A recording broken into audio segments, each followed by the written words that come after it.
Welcome to the Intercut podcast, the weekly show going over the TV, movies, and entertainment that people can't cut away from. I am your co-host, Zachary Shevich, and joining me in person, he plays tracks like Michael Jordan shoots hoops, free throws. It's Arturo Zurita. Well, but look at this right here. We got another one coming in strong right there. Yeah. Actually, you can feel the rumbles. We're clapping on time, Yeah. but we still got the AirPods on. We're actually sharing the AirPods Synced because, of up. course, we're we need sharing our third right here. Yeah. We're sharing audio. We're maybe sharing microphones. We still haven't figured that out. It's nice. You're sharing your home with me. We're sharing Wi-Fi together. Yes, Finally. we're sharing Wi-Fi too, which might not be good for our guest. Always with us for our Sundance coverage. If you want to tell her what to do, put her on the payroll. It's Amanda the Jedi. You get home smoothly, Amanda? I know you almost didn't make it. Yeah, I wouldn't say smoothly. It's like I landed in Chicago to find that my flight had been delayed an hour, and then it just kept getting delayed. So I was I landed in Montreal 20 minutes before my next flight.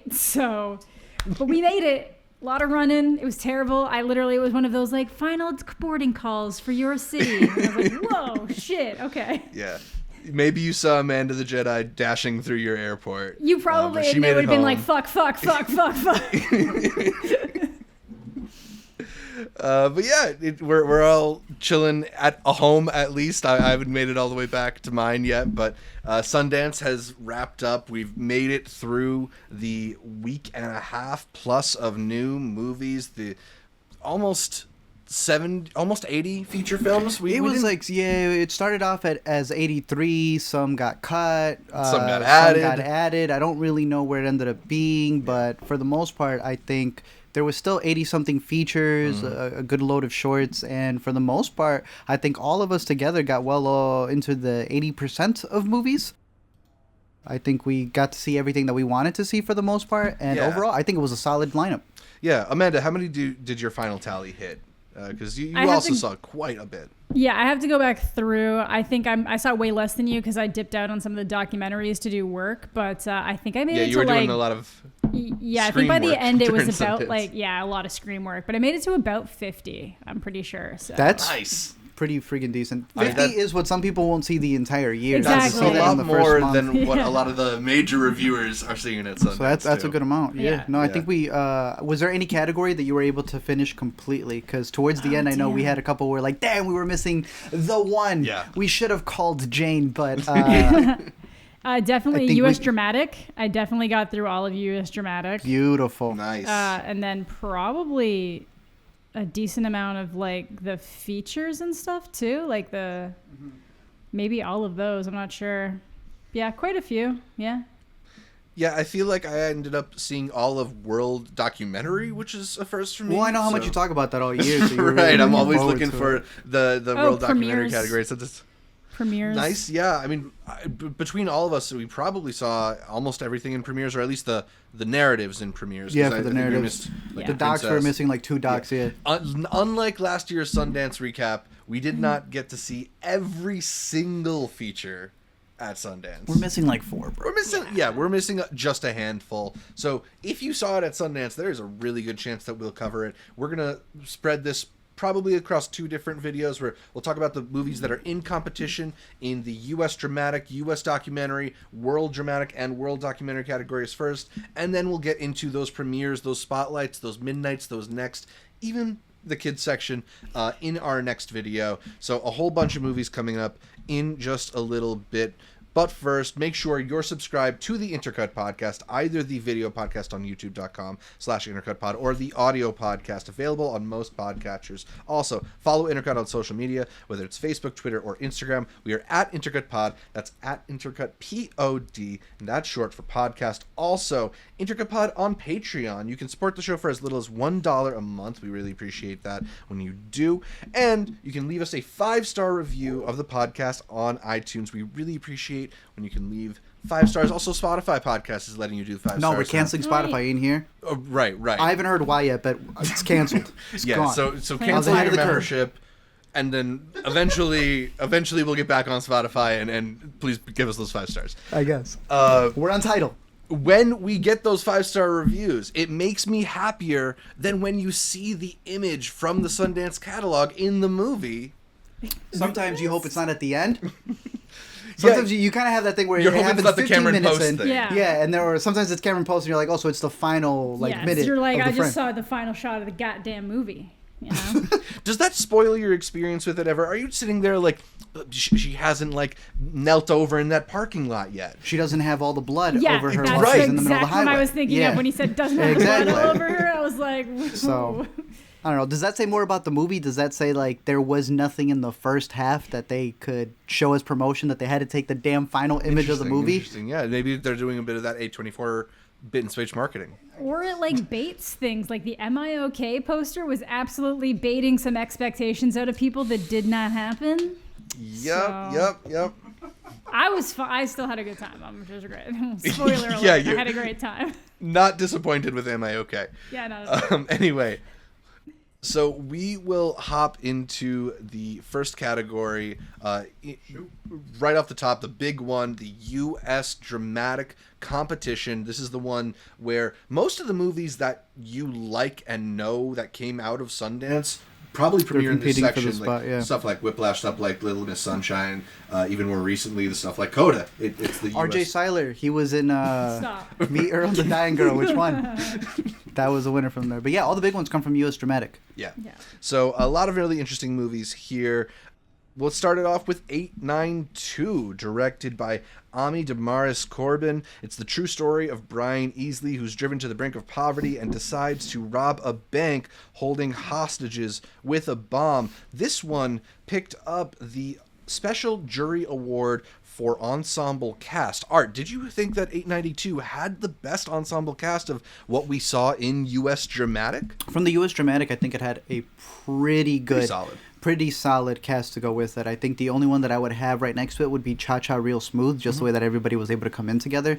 But no, I think 892 definitely, because we were talking about one of our best supporting actresses of the fest, and it was Nicole Beharie. Nicole Beharie. Yeah. Like, she also killed it in Hung for Jesus, but here, between what what's his name was doing John Boyega? as the lead, Boyega. John Boyega, and then you had Michael K come in as the person who's supposed to be the negotiator. Yeah. It's also a 2-hour movie, so you're pacing a lot of these performances. Some people don't come in till really come in until halfway through. I think it's a decent one to give the ensemble. I don't know if the ensemble was just for U.S. Dramatic. I feel like they may do it for a couple, but I think that was a special award that was specific to the U.S. Dramatic. Exactly, yeah. So it's like, I feel like you have to choose from that, and I think something that we saw throughout the awards, as opposed to previous years, is they did a good job of trying to spread the love around. And I think there was only one film that ended up winning more than one award, if you don't count Navalny winning the 27 awards that it did during the year. all the audience awards stuff. Damn, bro. Yeah. But you could give ensemble to something like Cha Cha Real Smooth, but then it's a way. This is a way that you actually do get to. And it was good because it's a bottle film. Yeah. You are literally having a lot of the characters have to interact off of each other, not just through the people who are outside through a phone call, but literally characters who are just signaling each other to get the hell out of the situation that's going on. Plus, I also think that is one of the top ones that I would recommend. We had said, when we have these discussions, and for obviously the intercuties who know these movies and are looking forward to them, that is one thing. But when you're discussing to like your family or just your average friend, it's like, what are you telling them? Are you saying that you want them to sit there for palm trees and power lines? Probably not. But 892 as a thriller, I think is something that's very easily sellable for people. Yeah, I agree for sure. None of us had this in our top 10s, right? Amanda, you didn't? Mine was close. It was bopping around. There was like 3 movies in Yeah. that 10 slot, and then I think I ultimately ended up going with Emergency for the 10 slot, which is probably what I would have actually given the Ensemble Cast Award to, but That's a good That's point. another good one. Yeah. But, Yeah, I think Art described this one to me when we were just like looking at the plot descriptions as Boyega's John Q, which is a really good That's point not of a bad comparison. thing, yeah. Because John Q is also a movie that maybe isn't like the most well written, but it's like really, really elevated by those star performances, by that Denzel turn. And this is another one where like Boyega is giving you a side that he's never shown you before. Yeah. Beharie is like really, really good. It just needed to be written a little bit better. Yeah. That's it. Yeah. I have it as my number 5 for the U.S. Dramatic. I do have it above Emergency, personally. But it's sitting right in the middle of it. But I still think that's going to be the easiest one to recommend because it's a good dramatic thriller. Yeah, totally. Moving on to Alice, directed by Kristen Verlinden, a film about an enslaved woman played by Keke Palmer who stumbles into the year 1973. Art. This had some of the worst reviews of any film at the Sundance Film Festival, but you didn't hate it, right? I didn't hate it, but maybe we were so prepped for the early reviews. Plus, we all guessed the plot immediately because we all just looked at the screen and went, "It's Antebellum." Yeah. So it's Antebellum. It is 2022's Antebellum. I don't know how else to put it. I don't think Keke Palmer does a bad performance, but she's very much directed to do the yell. Yeah. Oh my God. And she kills it. But you're also there kind of questioning it from the screenwriting perspective of like you're forcing these moments so much in a movie where we've already seen the plot. It's I think on Amazon Prime. Do I think it does it a little bit better than Antebellum? No. I think it's exactly the damn same. I thought they were going to do more with it, bro. The way that they pitched it was that, you know, they don't tell you, but they kind of pitch it as like, did she just time travel into the 60s, into the future from slavery times? Yeah. And she's now in this blaxploitation era with Common, and what's going to come about from that? I don't know. It's just Antebellum again, in my opinion. I didn't hate it, but there is a cliche that's happening with these type of stories where, I don't know, if you've seen Antebellum, you know what it is. If you've seen stuff like Tundi Johnson, if you've seen stuff like what won the Oscar for short not too long ago, it's almost this like tragedy Two Distant Strangers plot that they have that they want to keep going back to. And I was like, none of y'all are realizing that you think you're original, but there's 5 other people making the exact same story as you are right now. Yeah. I think sometimes you hope that there's maybe a little bit more than kind of like the surface level, like, oh, isn't this weird, being out of place thing. And, you know, we've also seen such a similar execution of this with Antebellum. Vertical, which... And that was a big thing that one of our intercuties said, that they were like, Vertical picked it up, not for me. Yeah. Vertical movies are not for me, so look at the Vertical lineup and see if it's for you. Yeah. Moving on to Blood. This was the one from U.S. Dramatic that I missed. I got close. I had to take a nap. Directed by Bradley Rust Gray. This one's about a widow who travels to Japan for work and meets up with an old friend. It picked up the Special Jury Award for Uncompromising Artistic Vision. Art. Does the award fit the film?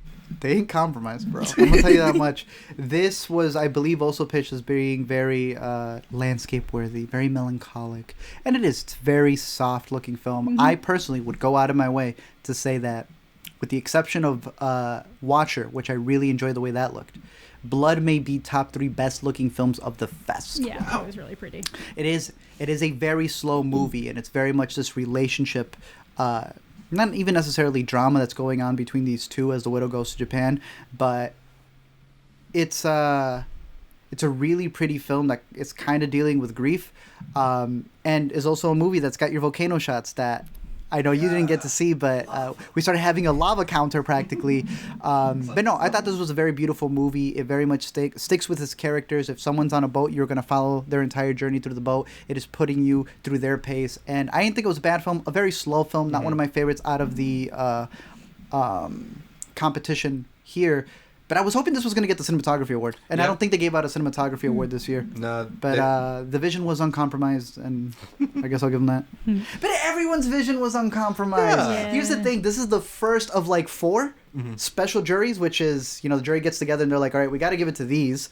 But what award can we, I don't want to say make up, but can we honor? Right. And they gave like 4 to uncompromised vision. And then I think there's one for vision that is uncompromised. They're all the same. There's 4 of these.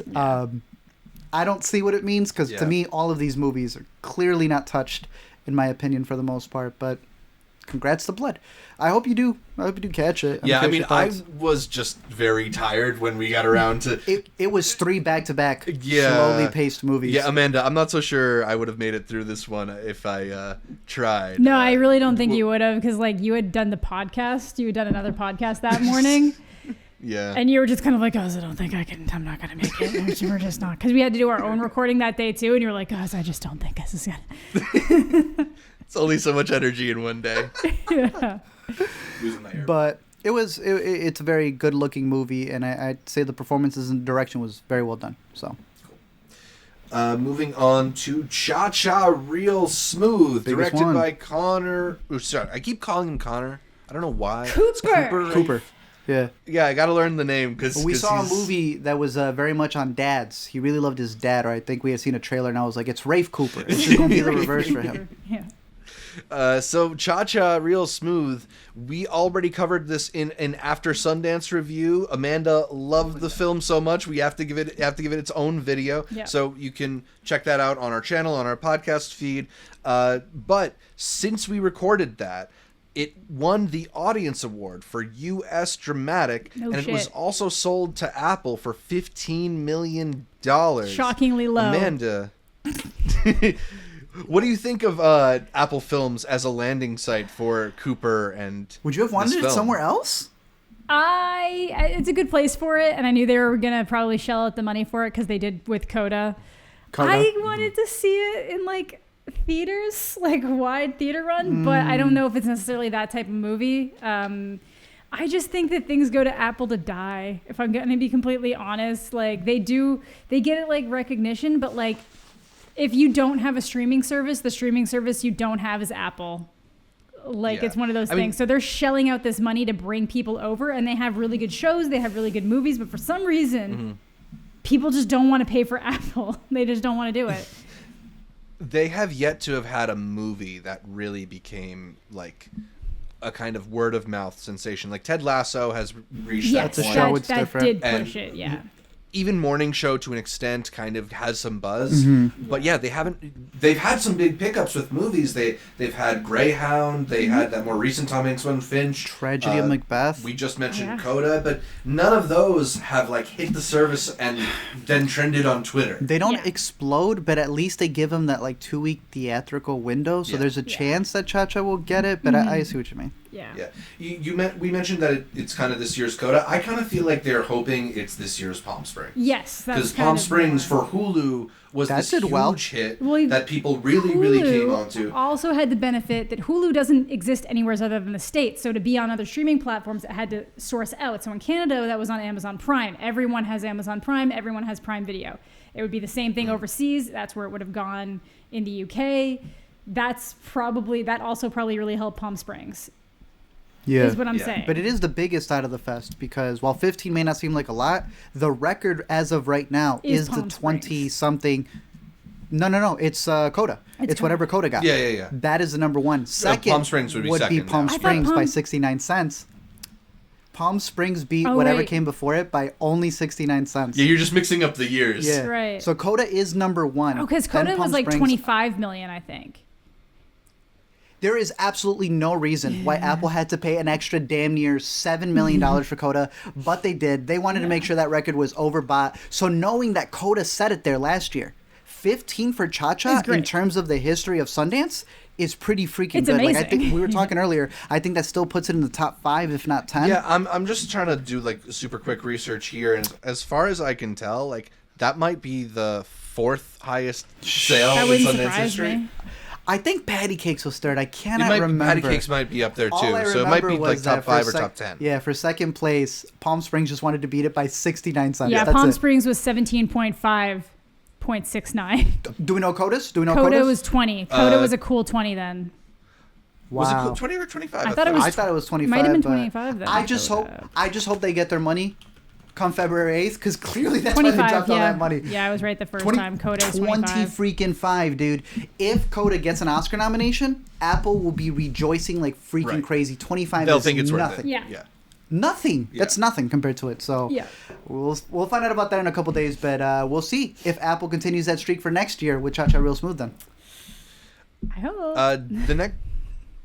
Next up in U.S. Dramatic is Duel, directed by Riley Stearns, about a woman with an incurable disease that will kill her, who is encouraged to get a clone in order to ease her friends' and family's impending loss.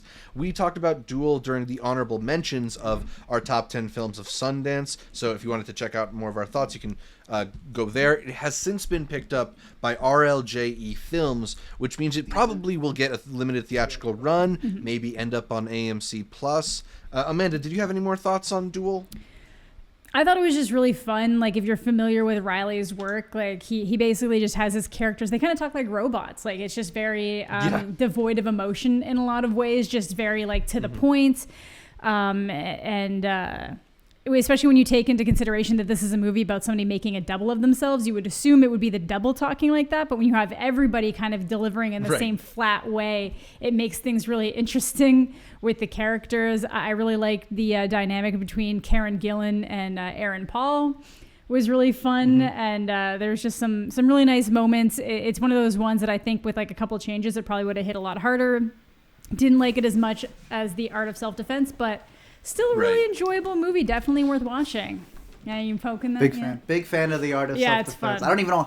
Alina was asking me, she was like, how'd you get this? And I'm like, I don't know, man. Someone must have messaged this to me, mailed it to me. I have no idea. That's amazing. Duel is not my favorite out of the movies that I've seen from Riley Stern. I still think it's pretty decent, but it gave me one of my favorite lines from the fest, which was, how can we be together if we can't even agree on a movie genre?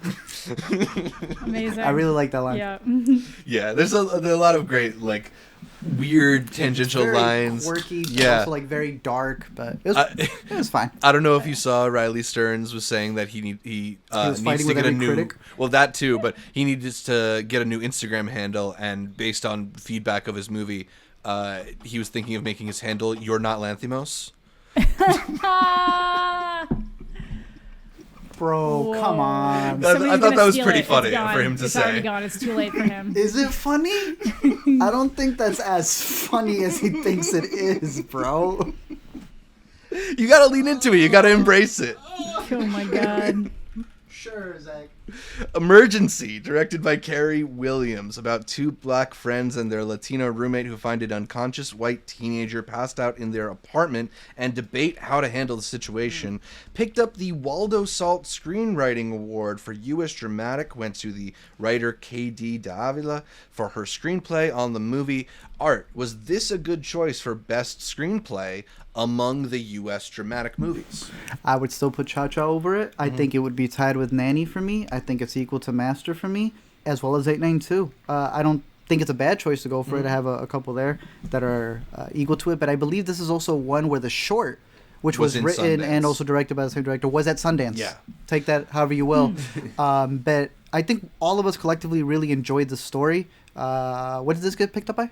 It's an Amazon movie, isn't it? Oh, it may be a Prime movie, and for that I think it's going to do pretty decently well, with it being, the story of this Legend Detour that these guys are trying to pull while this whole incident happens, and how one scenario builds up to another one. Very good score going alongside with it. I think this is definitely a crowd movie that you'd be able to watch with a group of people, which I think that Amazon may be banking on with it. It's got a star. Partially why it won the screenwriting award is because it somehow does that tightrope walk of being an entertaining, crowd-pleasing thriller and kind of having the social issues in there in a way that's not like After School Specially, I think when I read the plot description of this movie, as interesting as it sounds, I was a little bit hesitant just because it's like how do you handle this kind of movie in a way that doesn't feel like you're preaching to the choir or just doing it in a unnecessarily traumatic way, and it kind of pulled that off. Even if it's not necessarily like a perfect script, it's a pretty solid script. So I totally see why it won. It's a good film for what it was. If 892, the script wasn't as strong as Boyega's performance, this would be one where the script elevates it to the point that I don't think both of the actors were bad. Yeah, but I think they were perfect for the role of what it was, because what you have the main guy do is kind of look back at his history of how he sees his blackness, whereas you have RJ who's bringing in not only an entire different perspective from what he's dealt with, but also I love how they dealt with their relationship together. And if you don't have that chemistry between the two, you do not have a movie, because it really is a buddy trip movie. Totally. Yeah. And Amanda, you had that on your top 10 when we. It's gonna be a buzzy one. Yeah, like it's really for the U.S. dramatic. Cha Cha, 892, Emergency. These are buzzy films. Yeah, these are films you can watch with definitely family agree. or friends. Yeah, and a couple of these other ones too. Just had I like the dynamic between the friend group. I think they probably pushed it above for some things, even though like I would probably recommend 892 to more people. And Cha Cha was my favorite movie of the festival, so I would have given the screenwriting award to it. But that's just me.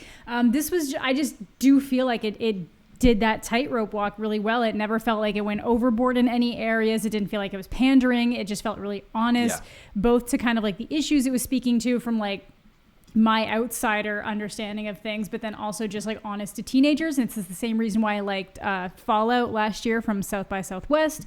That it just feels which is like out now. We haven't spoken to exactly. About that in a year. It's out now, and you can check Which it one? out. The Fallout. On HBO Max, yeah. So it's Damn. just it's people are kind of managing to tap into things that kind of feel honest to the teenage high school experience in certain ways, or the college experience. And it's really nice to see. It always feels nice when it feels authentic and not like necessarily teenagers that are little auteurs basically saying all these fun lines back and forth, which has its place and can be fun, but like there is something nice to like authenticity. Mm-hmm. Absolutely. They had a couple of my favorite lines. We got to get buzzed. We're on a schedule. Yeah, we're on a schedule. And it's like Goldilocks, except we're the three bears.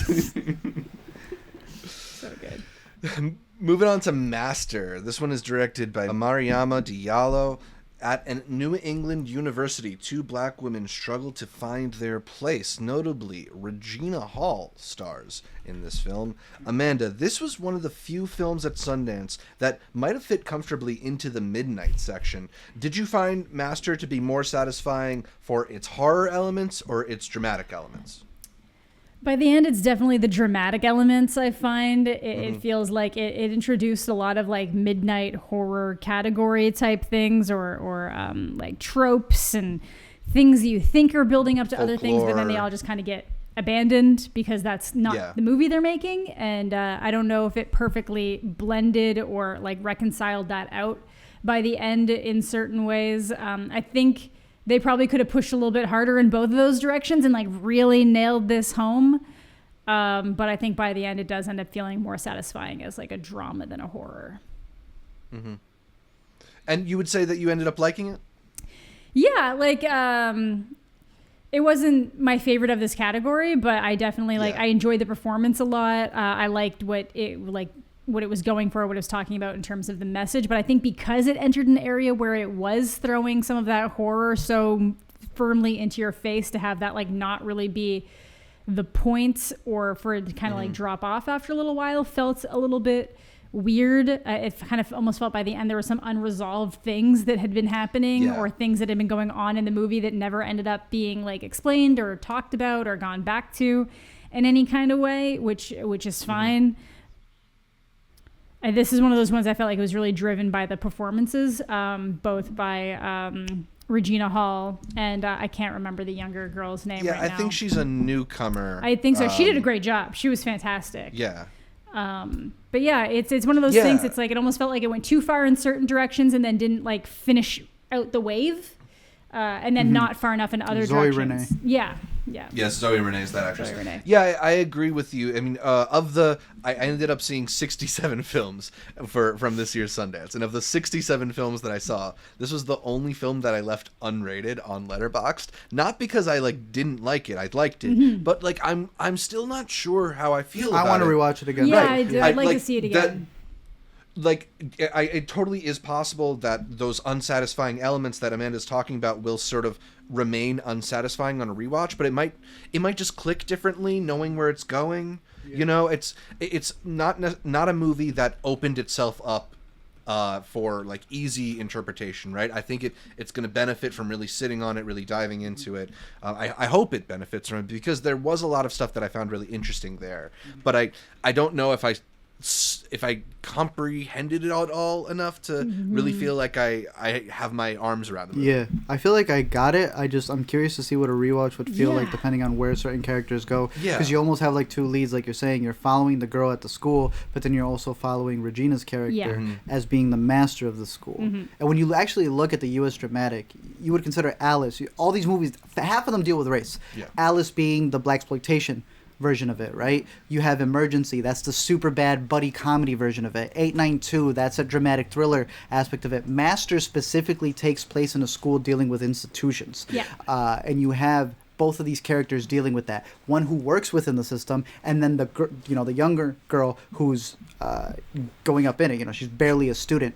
One of the lines that I really liked from the movie was when one of the characters says, "Just because you don't see something doesn't mean it isn't there," in terms of a historical book to a degree that they're looking back on. Right. I really liked the final message. Yeah. and by message I mean like the speech she gives. But we were so confused on where it ended, and I think the whole movie was like that. We came in thinking we were seeing a drama. Then we all double checked to see if it was in the midnight. And then after that, we like went back to be like, wait, did it end by calling out a person the way we thought out that person was getting called out? So I think that there's a lot of discussion in this movie, and with it being one that's going to come on Prime, I'm curious to see how that sparks up, because the director had worked on Random Acts of Flyness. So that's a show that's like in your face, but is in your face about an issue while really having the subtext be the thing that they're talking about. And that's another show that also, Yeah. or another piece of media at least, that has these like tonal shifts and will suddenly throw something a little bit different out there. Yeah. So I want to rewatch this one. Same, Yeah, because yeah, you're watching it it's- the whole time and your mind's like, why isn't this in the midnight category? I don't understand why Right. this isn't in the midnight category. And then it stops being a then it midnight, and they're like, stops. this has nothing to do with horror, this has to do with this. But there is a horror There's- folktale element to it as well. Yeah, That's and haunted. it is horrific what's happening, so it's just, Yep. Yeah. Very good performances, though, and this still isn't the best one from Yeah. Regina Hall. Yeah, absolutely. We will get to that in a little bit, but let's stick with films that have folklorish horror elements, but are ultimately dramas about racial issues and Talking about the biggest outsider one, issues. the one I was and, missing, number 5. where we got Nanny, directed by Nikyatu Jusu. This is about an undocumented Senegalese immigrant who lands a job as a nanny to a wealthy Manhattan couple, but becomes a pawn in their failing marriage. This one took home the Grand Jury Prize for U.S. Dramatic Art. I was surprised. Yeah, what do you make of its the jury selection here? Oh, I mean, I don't know who the jury was this year for this, but clearly, like I said, out of the 10 selections that you have 5 of them already dealing with race. In your opinion, what Nanny covers, does it do it more effectively than Master, 892, Emergency, Alice, and even more than that? Does it cover it in a way where its packaging of it being the type of thriller that it is that more engaging than Emergency? I feel all of them have a similar message, or it's commenting on race to a certain degree. It's what demographic is it going to be? Which one of these movies do you give that certain demographic? Because you can give the people who would connect to Emergency, but if you give them something like Nanny, maybe they won't. Yeah. No, like I think Emergency is like a movie that might get discussed a lot on Twitter, right? Like it's that demographic of people. Nanny is definitely more of like the art house kind of approach to this type of story. And talking about films that are well shot, you brought up Blood before. This is a beautifully shot film. There's some really striking images that stick with you in this film, particularly towards the end when it becomes a little bit more like horrific or ominous.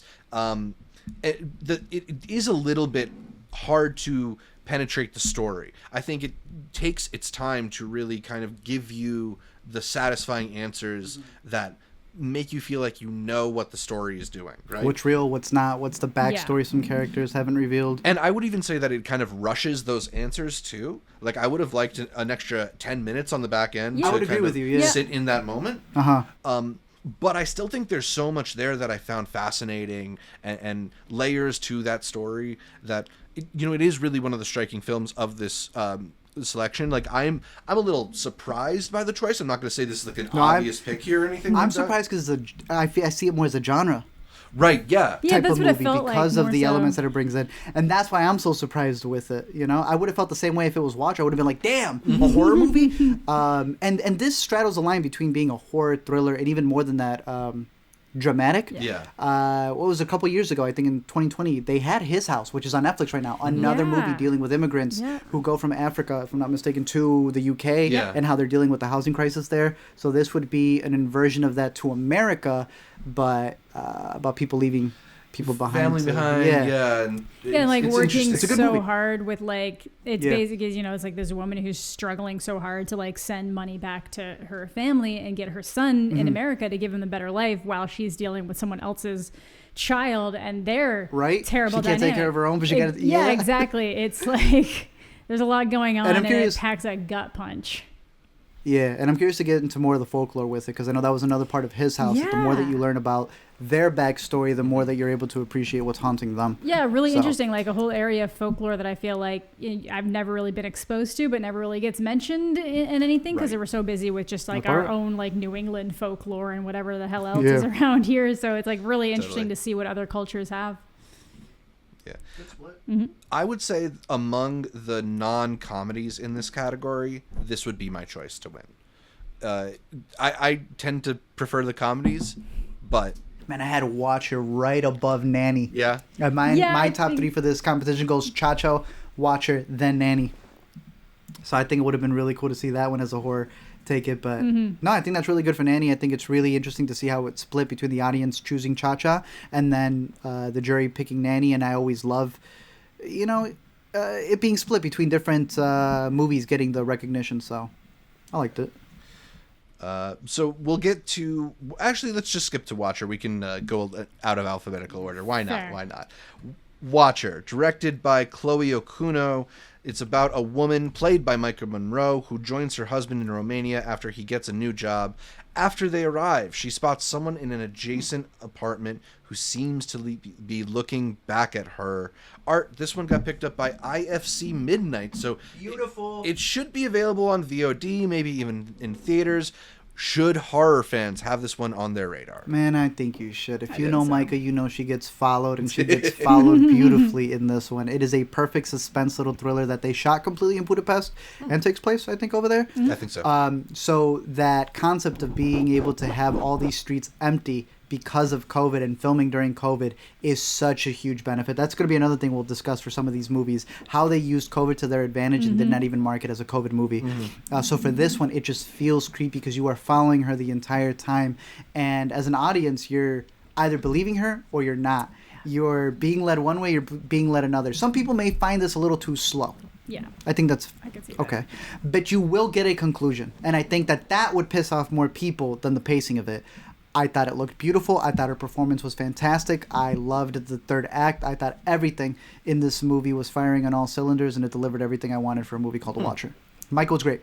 She's great. Yeah, She's good in it. she's so good, and it really does toe that line of like, what are you? Because it's never your fault if someone is stalking you. I'll just put that out there. But like, what are little things that you might do that might make the audience question whether or not like something's actually happening, or like what did you maybe unintentionally do that like influence someone else, even if it's not your fault and it does still go on them. It's just all these like little things that were really interesting to see. I was expecting it to end with like a certain line being said that wasn't said. It was kind of just said in a look, and I can't decide if the line had been said, if it would have been better. But either way, really enjoyed. We'll talk that after on overall. that. Oh, We'll yeah, talk after on absolutely. that spoiler. Yeah.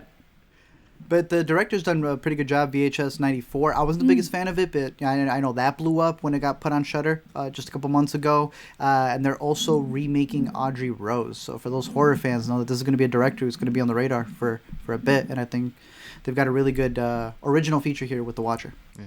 I was a little bit unsatisfied with it. Really? Yeah, just like I think it was a little bit samey and a little bit slow. Oh, but I love that because you're questioning her. Yeah. You're like, am I as guilty as the boyfriend? Or if I side with her, then am I overthinking it like she is? It's effective, and I do really like a lot of those moments. I love the ambiguity of it. I don't know. The ending also I didn't feel like was fully like made full sense to me. I kind of like it the more I think about it. Yeah, me too. Something is dumb about it, but I think it was really good. I'm very interested to see how this gets its release because you have IFC. We see these movies get picked up by certain people and we'll be like, damn, that studio, I don't know if they've got what it's take. Sometimes you'll get like a bleaker and we're like, that may be iffy. Yeah. IFC, It's a good I'm a little landing bit more site. positive with it, so Yeah, I hope it's a that good they're able to landing get a site. good rollout.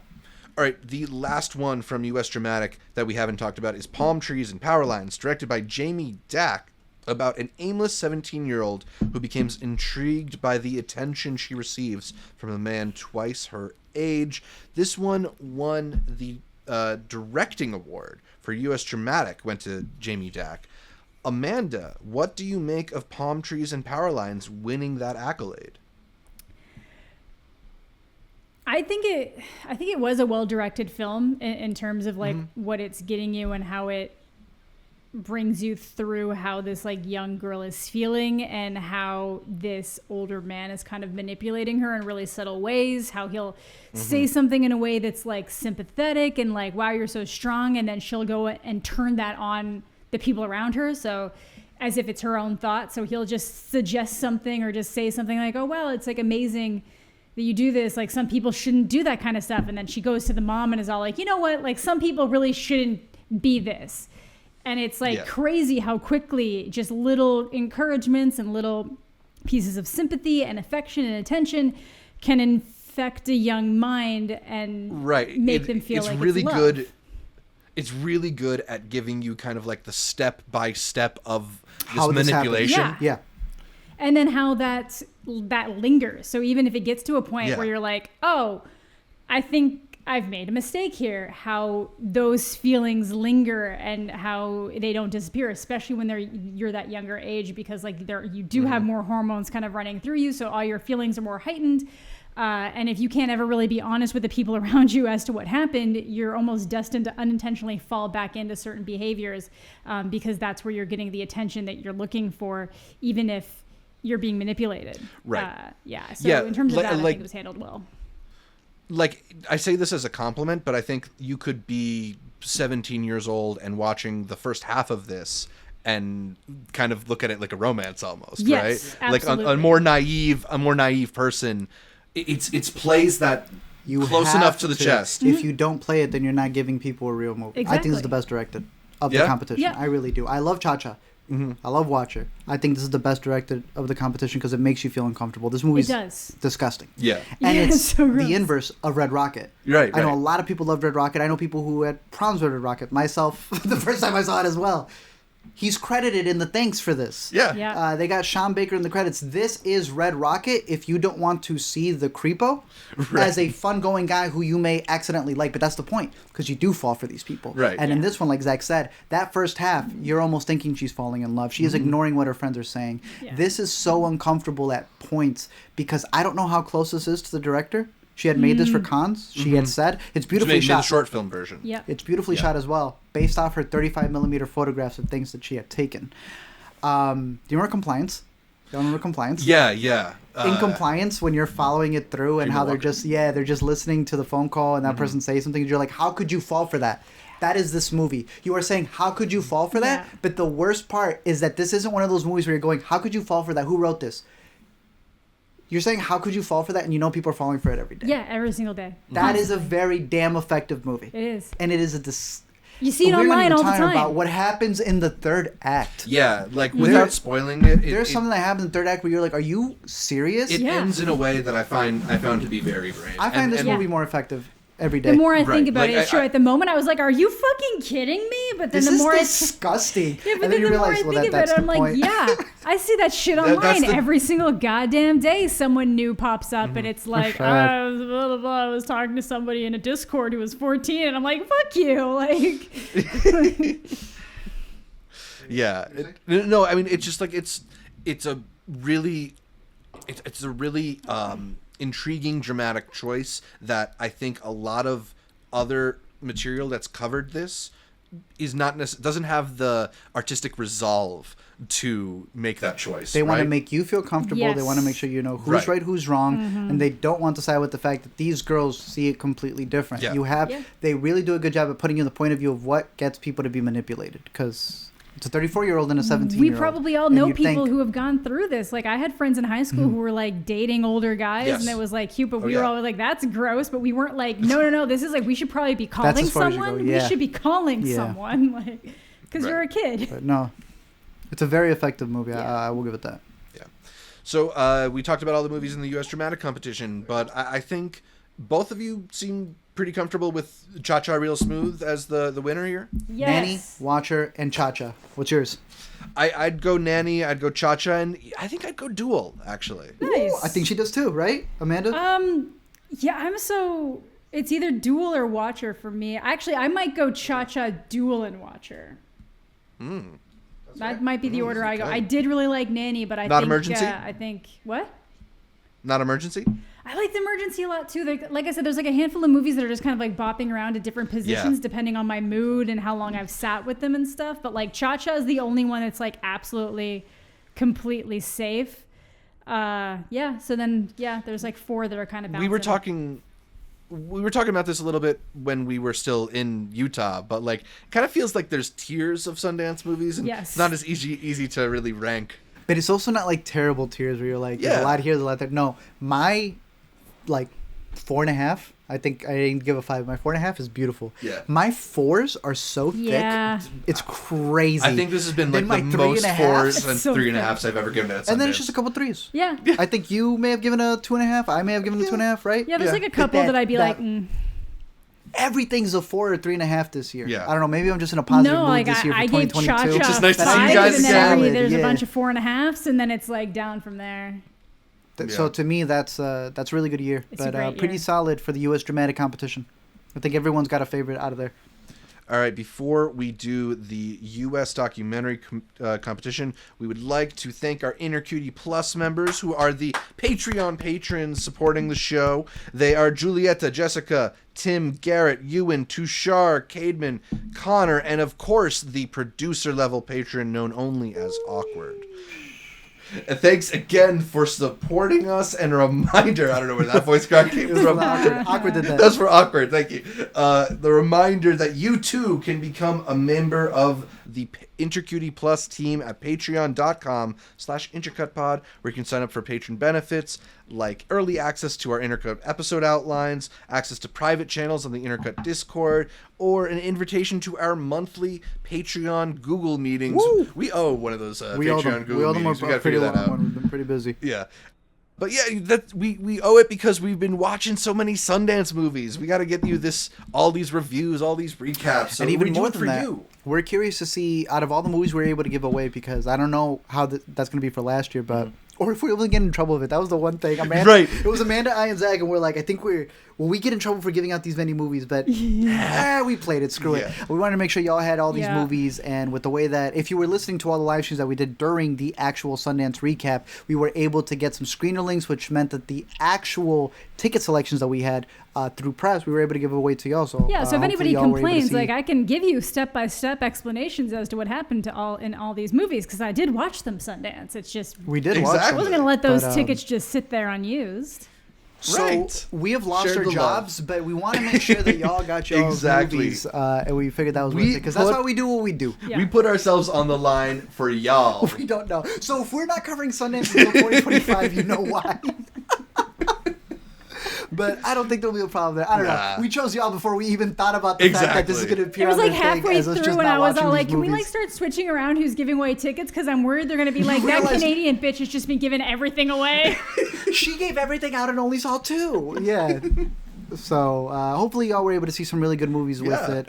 But that would be the reason with damn near 70 movies, all the shorts that we watched, and the traveling, and the cooking, and a damn screen video that, we were pretty backed up. But let's continue on. Yeah, let's get into the U.S. documentary competition. Very There's good. A lot of really good 3 movies of this year. these were on our top. And the 4th one, why have we seen it 3 times back here at home?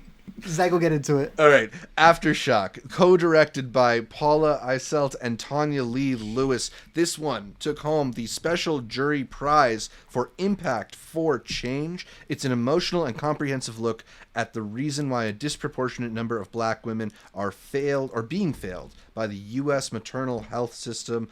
I put this one at number 9 on my top 10 films of Sundance. That's cool. I'm glad we So, noticed it. yeah, we talked about it there. Checked out that podcast for some more thoughts on Aftershock. Should be on HBO Max because it is a CNN film, so look out for it there. And for those of you who think, oh, it looks like a political movie, this ain't politics, but it's real life. And so- it begins with an FKA Twigs intro. Right. I mean, it's really, really good. It's really, really effective. I mean, I think the fact that they got this Impact for Change award speaks to how... That's a proper word. Right. That's a proper word. Exactly, because like there are so many issue documentaries that end up at a film festival or a film festival like Sundance, and like this is the one of all of them that I felt like I left it so much better informed and so much more equipped to like know what the problems are and try to address them, you know. Yeah. So it and just moved, you know. It's such an emotional piece of filmmaking. But it's also historical because there's a lot of these docs that I would say it's like we have a problem right now. This will be irrelevant in 5 years. This is like should be fixed. Yeah. But even if it does, you look back at it, you're like, nah, this perfectly surmises why the hell we even got into the scenario to begin with. Absolutely. And who benefited from it. Aftershock is a very good doc. Hopefully gets a very nice release on HBO. Another thing that we're pretty confident is going to get a very nice release, Descendant, directed by Margaret Brown, the Special Jury Award winner for Creative Vision. This one it does deserve it, but again, I don't get these awards. This one got picked up by Netflix, and not just Netflix. This got picked up by Higher Ground, the Barack and Michelle Obama. Sorry, what are the previous ones? American Factory, American Factory, Oscar-winning American Factory. What was the other one from last year? Crip Camp. But that wasn't last year. That was like 2 years ago. 2 years ago, yeah. So we knew this one was fantastic. Yeah. So we didn't need that stamp of approval, but that stamp of approval from Higher Ground is a pretty big deal. Yeah. They know how to roll out movies. They know how to release movies. They know how to get it in all these eyeballs. And Descendant is definitely that movie. And I think they've done a good job of not throwing around that label so much that it's like deteriorated the value of it, right? Like you talk about Crip Camp and American Factory. You get like one a year. Exactly. These are like elite documentaries. So they're saying like this is the documentary to watch. This is what's gonna represent our company this year. Yeah. Yeah, and I cannot think of a better one than Descendant. I didn't mention the plot description. It's following the Africatown, Alabama residents and descendants of enslaved people that arrived in America on the last known illegal slave ship. So, yeah, I mean, did you ultimately come around to saying this was the best documentary you saw at Sundance? Or? No, I actually have 2 more documentaries above Descendant, Wow. which is crazy to think. And only one of those is in this U.S. doc competition, which we'll get to in a little bit. But this is probably the most important. I don't know how to put it. One's a profile of an artist and the other one's a profile of a couple. Yeah.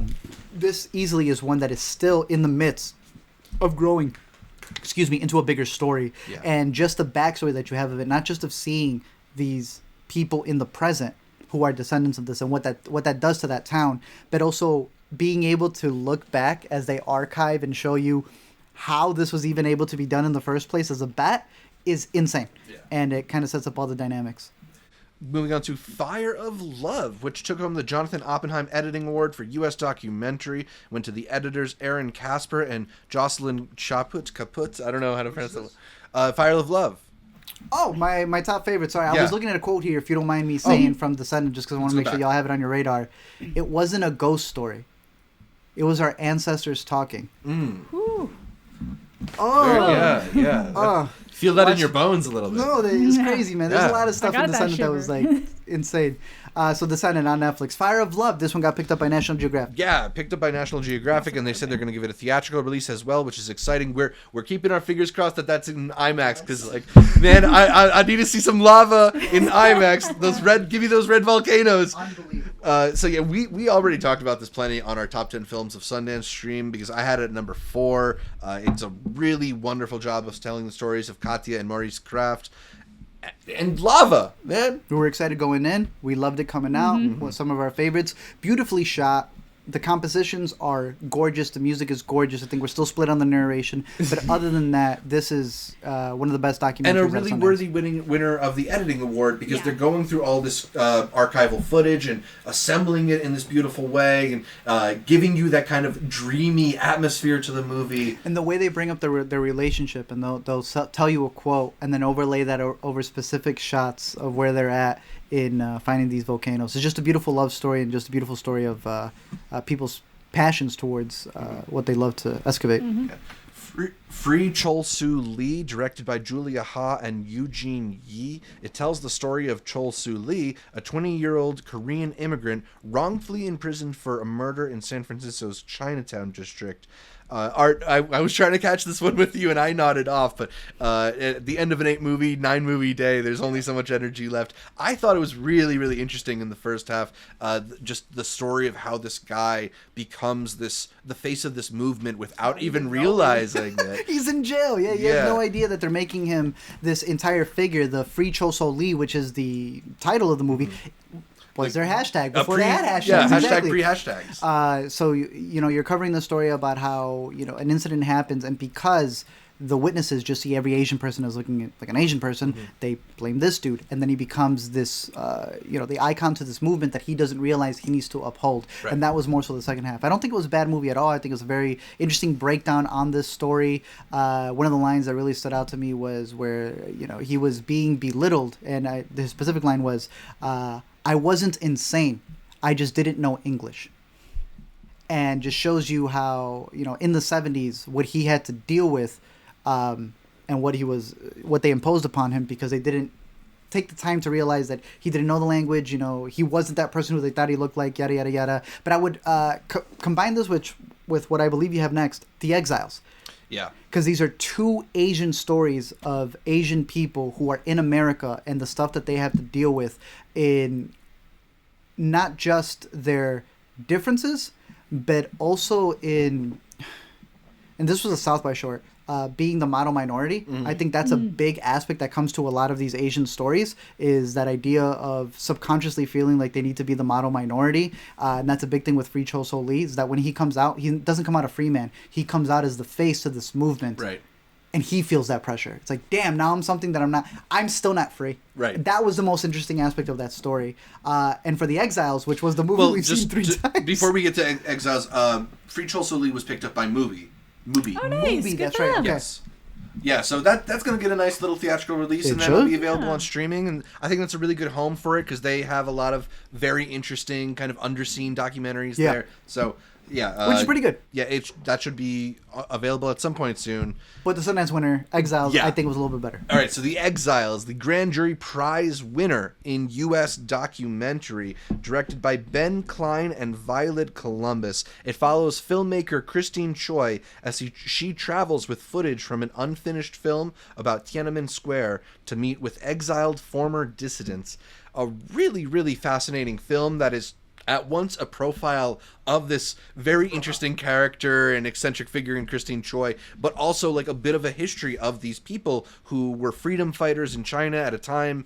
Not that it wouldn't happen now, but who were freedom fighters at a critical point in history and had their lives forever changed because of it. And partially about like what happens to you when you go through with something that's going to change your life and alter it in this significant way. Like, what happens to you psychologically? Do you come to regret your actions, or do you become driven by them? The way that all those interviews with the former the current exiles, former student leaders and former business leaders and what have you, are so fascinating, just to see with how they grapple with their identity not really belonging to any one place. I think sometimes when something wins and we didn't catch it before the award ceremony, we go into it a little bit like, okay, prove yourself. Yes. This one proved itself pretty It proved well. itself Yeah. multiple times. I think you had seen it full through. Some of us saw the first half and not the second, and some of us saw the second, not the first. So we've been sitting through it and playing it, and they've been really nice enough to send it to us. Yeah. No, there is two aspects of it. What you had mentioned was that you have people who have been disowned by their country, but they still feel at peace in their country, that they have been exiled from it, so they still want to go back home to a country that doesn't love them. Right. Yeah. And that was insane to hear from a lot of these interviews. But also with Christine Choi, it is 100% her doc. She literally looks at the camera and goes, "You haven't seen my previous films? Well, maybe this is the perfect time for you to see my previous films." But is also very smart in knowing what a lot of these docs, especially at Sundance and in film festivals, are. They are a call to action. And to her, she says it in the movie, y'all are not going to read. So we have to make a movie. So we're making this movie. And one day, my previous movies didn't get awards, but maybe my future movies will get the awards that they deserve. And this one won it big. Yeah. Another award winner from the U.S. documentary category is I Didn't See You There. The director, Reed Davenport, took home the directing award in this category. This is a film about his experience as a visibly disabled person, and it's shot by him as giving you a perspective or his perspective of the world. You know, a lot of times movies advertise themselves as like allowing you to walk in somebody else's shoes or see the world through their eyes. It's hard to think of many films that achieve that better than this movie, because it's literally kind of rolling along with him on the streets and like through the different walkways. And one of the most effective moments is when there's like people blocking him and like you don't even know what's going on. And you're like, what's happening? Right? Why doesn't he go the other way? And then you realize, from the perspective that you're getting, he was just blocked. These people didn't care. But I think one of the things that is really striking about the film is these kind of visuals, these repeating patterns, whether it's fences he's walking by or walkways and stuff like that. Did you find all of that to be engaging when we were watching? I didn't see you there. I don't know if engaging is the right word for a documentary like this, because to keep it a buck, you know, if you're going to go into this, you're going to be like, I'm just watching the camera like from the bottom of the floor, and you're seeing it like that. That may not be the thing that I would say is exhilarating, but you're, like you put it, you're walking in this person's shoes. It's experiential. Yeah, and I like the fact that this is in the U.S. doc and not in the next category, because then you're saying that his perspective is experimental, and it's not supposed to be. Yeah. Exactly. It's not being innovative. It's just showing you the way that he sees things. Yeah. And that's why he puts the camera where he puts it. I'm very curious to listen to more about how he went about it, how he decided to shoot certain things. There's this whole dynamic that he lives in San Francisco, which really blew our minds considering San freaking Cisco and how that's all laid out. Right. How to be someone in a wheelchair in San Francisco. But there is a carnival that's happening. There's a tent that's put up for the circus, with the circus having a history of the freak show. Right. And he plays with that a little bit. I wish he played a little bit more with that. Yeah. But this is a movie where I'm more interested to hear him talk about it than I am to revisit it. But it definitely puts you in his shoes of what he deals with on a daily basis. And yeah. Yeah, it takes its time. It's a little bit like a mood piece, but I thought it was very effective, and it's definitely stayed with me. So. I'm giving direction to Descendant, bro. I'm sorry. But I respect it. But I'd give it to Descendant. Yeah. Jihad Rehab, directed by Meg Smacker, about the world's first rehabilitation center for extremists. Unfortunately, we missed it. This is one of two movies from US Doc that they didn't give to us. One of our patrons, Connor, gave it 5 stars on Letterboxd. So I feel a little frustrated that we couldn't get around to Connor this gave it 5 stars? What was the last 5-star Connor gave, though? I'm going to have to check that. Probably After Gang. Oh, if he gave After Gang, then I kind of got to believe Connor. Yeah, we did not get this one, so this may be one that we haven't. I've heard nothing but good things, so hopefully y'all got to check it out. Maybe let us know if you saw that one. Navalny, though. First Intercut miss.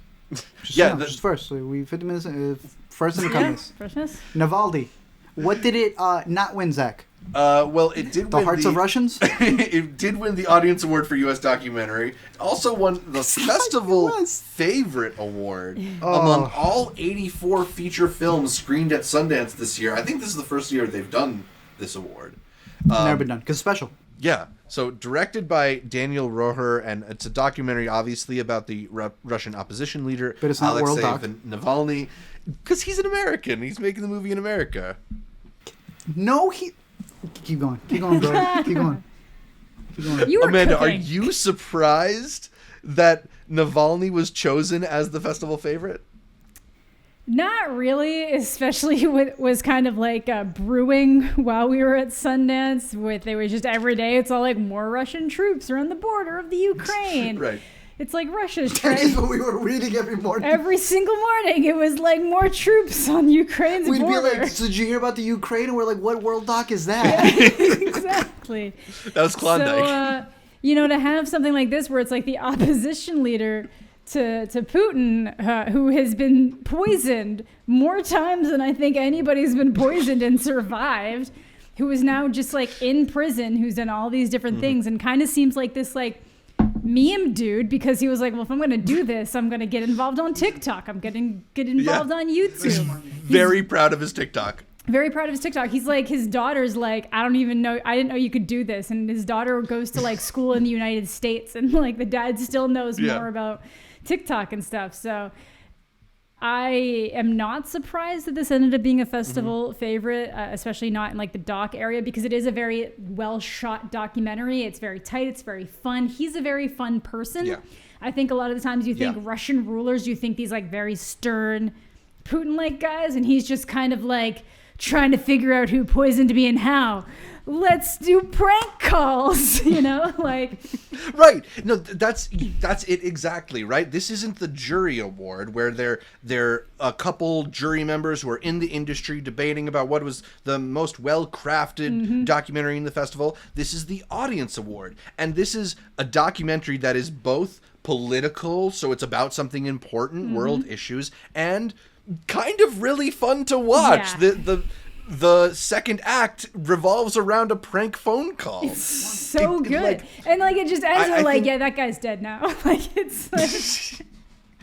Yeah, which is both chilling and a little bit funny. It is. It's like, this is the reality we live in. We keep bringing up documentary or films that you can show a mainstream crowd, not necessarily the intercuties who are watching our 4-hour Sundance recap. Mainstream audiences will like this documentary when it drops on HBO. It is not the best crafted in the festival, but I really enjoyed it and felt informed. Do you believe that something can be propaganda even if you believe in it? Yes. To be fair, yeah. What's up? I was just going to say... Well, you agree, right? Yeah, it can be. But I quoting do the also Jesse think Eisenberg that they didn't back at me? necessarily shy away from calling him out on a couple things. It's like, hey, there's people in these rallies that are wearing swastikas and different things like that. And then they had to get his, honest, if they want to support me, I'm just going to talk to them anyways. And, that's, to me, it's like, well, no, I don't think so. I don't think you want to be the leader that is, a safe space for Nazis, but... Yeah. Yeah. It does handle him a little bit with kid gloves. I don't know enough about Navalny to be like, this is the deep dive. It definitely felt like the crew's with him. Yeah. And they're following him to do his thing, which I don't think is a bad doc. I think those docs are more than welcome. Then this thing wins the audience award after it appeared midway through the fest, and then that's why you're bitter. And against then it wins that's 100%. That's why I'm bitter on it. I was already like, oh, okay, I see the type of doc this is. Yeah. Ocasio makes these docs all the time. We had an Ocasio doc like that. It's about the end of the world. She in it for 50 minutes. I get those docs. But come on, bro. And it wins a special jury award for the bestest of the fest? No, that's not a jury award. That's an audience award.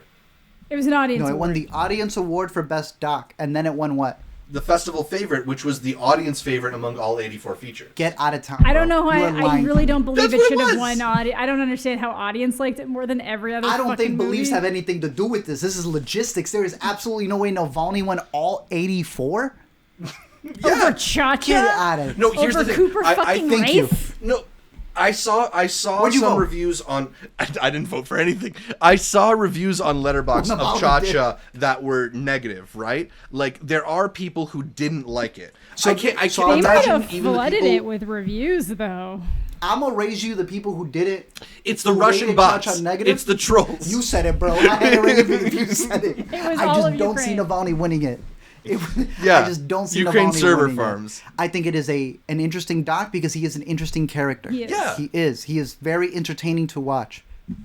It is a really good pitch for the man. Yeah. But if you want to talk about a doc, that's a little bit. I don't think it's the best doc. Yeah. Yeah. I mean, that's why the jury. It is an didn't give it the award. incredible profile on the man. Yeah, I would say it's fantastic a very profile on the man. I would say it's probably the most entertaining doc, and that would be why Yeah. I could see why juries would enjoy it. In this category. Look at all the other documentaries. It's really heavy. It's really deep. Or it's like CNN documentaries, like the TikTok Boom movie. In terms of things that were fun to watch. Navalny was very.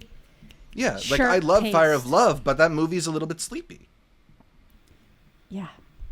I agree with you. No, he's a very energetic person. I'm just saying that's why it won. It's it both has the weight of importance and it's a fun time. So the average person is going to give that one 5 stars. I just want to watch Navalny too, so you can see how he got the awards. That's it. I know he's got an extra phone in there that he did the votes for. All right, so let's move on to I guess the last bit of the category, because we didn't see The Janes, directed by Tia Lesson and Emma Pildes. It's about the underground network of women in Chicago who helped women seek safe and affordable and illegal abortions in the 70s. We didn't get to see that one. The only other films in this category that we didn't get to watch. Let's end it with TikTok Boom, directed by Shalini Kantaya. It dissects the rise and the popularity of one of the biggest apps in the world, TikTok. Honestly felt like this documentary was so bland in its style and so surface level in its diving that it belonged on CNN. You know, I talked to both of you guys about how my parents have asked me, like, what's TikTok? Like, I kind of want to just sit them down and watch this. Yeah, like, it's the easiest thing. Quick, yeah. But even Amanda, you felt similarly? Yeah, but even with that, I felt like it almost took them too long to explain what TikTok was. Like, if that's the kind of documentary, it was probably like 30 minutes in before, or maybe not 30, but like 20 minutes in before they would be like, this is what TikTok is. Right. It's also like, it's a documentary that's about TikTok that doesn't talk about how like dance crazes are a big Just part of started. TikTok. I knew they weren't going to get anything into But, this. like, Right, like It's it's not. even, It doesn't like- have any of the nuances of it. It's just kind of the over. Yeah, not even That's like these lame. are people are famous for beatboxing and dancing and doing all this stuff, but then it couldn't even mention like all of the people who got really famous doing all these dances stole them from black creators. Right. Couldn't even just mention that. Right. You couldn't even cover the most basic Couldn't even thing cover the that's basic, there. most Right. basic. Bro, Hotel Transylvania. They will not do anything for Hotel Transylvania. Is such a sidebar. But Hotel Transylvania 4 has the wolf doing a TikTok dance. And they credited the black creator because Amazon Prime said, we're not falling for Right, that. right. We know what's happening in the TikTok sphere. So how can the damn TikTok Documentary. not get it? Yeah. Sad part is this is coming from the director who did... Coded bias. which I thought was pretty good from a couple years ago. I'm not going to be oblivious to the fact that the actual Google employee had all that down. And then the director said, that's really nice. Let me see your notes. This feels like the same thing. I still have the link for it, so I should be able to watch this to add for later. But everything you told me and everything that I overheard while we were watching shorts in our room, I literally was just like, is that Trump? Oh, so we're at the Trump part of the TikTok timeline. It feels like the GameStop documentaries and movies that they're making. It's like they're trying so hard to be first. Just be on the trend. Yeah, there's To one just be that on the the trend, they had a GameStop really one good name just with it, came TikTok out, Boom. and it's like you guys didn't It's in cover theaters, this like yeah.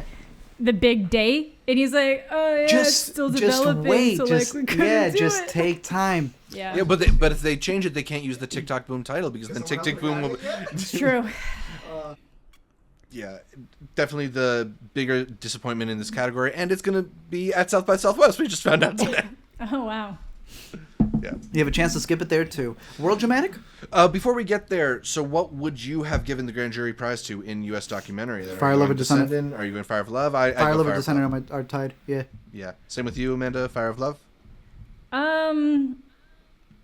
I'm gonna piss off Art. I didn't see a lot of these. I preferred Navalny. I think Fire of Love is a better documentary, but I had a way better time watching Navalny, so I'm gonna just piss off Art and go with that. It's always good to give Art a little bit of gruff Every on the once podcast. in a while, I need Art to make that face. To be Navalny fair, you gets gotta a- realize that gets a Navalny was the first thing I Oscar saw doc? when the Scream video was completely done. I was running into all those problems, but that was the first time I felt like I could sit down and be like, okay, You were just in the best mood for that one. watching a You can movie. hear Navalny in the back when it's rendering. It's Navalny going, who touched my clothes? Who touched my clothes? And it's just like my computer's like, nah. It's a good doc. Yeah, that was fine. All right, so before we get to the world competition, on our pre-festival Sundance stream, we did a giveaway for the Blu-ray of Ryosuke Hamaguchi's film Wheel of Fortune and Fantasy. So that's available on Blu-ray soon, or now probably, if you're interested in it, check it out. But thanks to everybody who commented or emailed us their favorite film from Sundance, any year of Sundance. We had a lot of great entries. We asked people and got responses like Little Miss Sunshine, Whiplash, Buffalo 66, Swiss Army Man, and even a couple of responses from last year, including one for The Road. Ultimately, the random comment picker selected Shinjaeanator, and they submitted the film on the count of 3 from last year. So congrats, Shinjaeanator. You won the Blu-ray for Wheel of Fortune and Fantasy. Email us at intercutpod@gmail.com with your mailing address so we can get that sent your way. Enjoy some Ryosuke Hamaguchi. Always a good thing. Anyway, let's get to World Cinema Dramatic Competition, the international drama films from Sundance. Starting it off with Brian and Charles, directed by Jim Archer, a film from the UK about a lonely inventor who makes a robot out of a washing machine. Art, this is probably one of the sillier movies at the film festival, but did you enjoy Brian and Charles? I thought it was cute. Yeah. That's it. Do you think a UK film should be considered world? It's We beat them. It's the international films at the Oscars question, right? We won them. They're ours. They don't count. Yeah. I mean, maybe you want to retitle this category like non-English. Australia gets to be foreign. UK doesn't. Yeah, that's only countries that we haven't been at war with. And Canada can be foreign when it's in French. But that's it. Right. Australia is a constitutional monarchy, which means they fall under the UK government or the English government. So They technicality. do? Even New Zealand? Not New Zealand. Maybe New Zealand. I don't know, Okay, actually. so New Zealand's foreign. New But Zealand's the UK probably is. foreign. It's cute. It's cute. Yeah, I don't mind the UK films competing here. Also, I feel like the UK films never end up winning these categories. So. It's like Brian Girls. Yeah. But it was a cute movie. I don't know if I Amanda got enjoyed it. the chance to see it. I don't but- think she I've only did, seen, but like, the I first want her 15 to. minutes. I want her to. I feel like she'll enjoy it. It's got. I mentioned it has kind of like a Taika Waititi vibe. It feels a little like what we do in the shadows. It but felt cute. Like what I saw was cute. I just haven't had a chance to catch up with it. But like, yeah. Old man lives in a farm. He kind of creates things. Yeah. One day he's a little bored. He's like, what if I created a robot? right, and he starts by creating a robot and ends up with like a companion. You know, it's like if what we do in the shadows' strength was its satire and like making fun of the whole like idea of the vampires and everything. What this one's strength is kind of sweetness. Yeah. Right? It's got a little bit more of a Overdose sweet edge. on sweetness. I think I liked it a little more than Art did. Yeah, I got that vibe as well. Dos Estaciones, directed by Juan Pablo Gonzalez. This is a Mexican film about a woman struggling to keep her tequila factory afloat, and it took home the special jury award for acting. Went to Teresa Sanchez for her performance in the film. Art, you caught this one while I was napping. But what did you think of Dos Estaciones? We got this one right after Blood, a very patient movie, and I mean patient. I think that there are slow movies and there are patient movies. This is one of those that does what you hate the most. And so we specifically have the shot from Frankie that happened a couple years ago at TIFF, and it is a shot of a hill, and you see the character as a dot, and they go all the way down. And the camera stays still. And the camera just stays still. cut. There's no motion. So that's usually what I use as the point of reference for Zach. This movie likes a lot of those shots. Very still shots. Personally, I call it patience because I think by the time you get bored with the shot and you have nothing else to be informed of by the shot, it will move on to the next one. And I think it does a really good job with that. But there is, in fact, no lie, a shot of her doing the whole cliff thing, and I snapped it to Zach. And he was like, how many snaps is this? I'm like, bro, I think it's 5. I still think it is a very well done movie in terms of her having to face these corporations and a lot of external forces that are not just buying out, the places where she sells the tequila to, but there's also a big issue with even being able to make the tequila because she needs to be able to get the nopales and everything. I thought it was a very good movie. I thought it was beautifully shot. I thought her performance was really good. I was very surprised with her getting the win. I think she deserves it. I'm not exactly sure off the top because I haven't seen Girl Picture yet, and I know y'all like that one. They also, with acting awards specifically at Sundance, they very rarely give it to like celebrities, because like we talked about in our top 10 video that the Halls, Regina and Rebecca, probably gave our favorite performances at Sundance, but it's very rare that I feel like Sundance will also give it to a big name actor like that.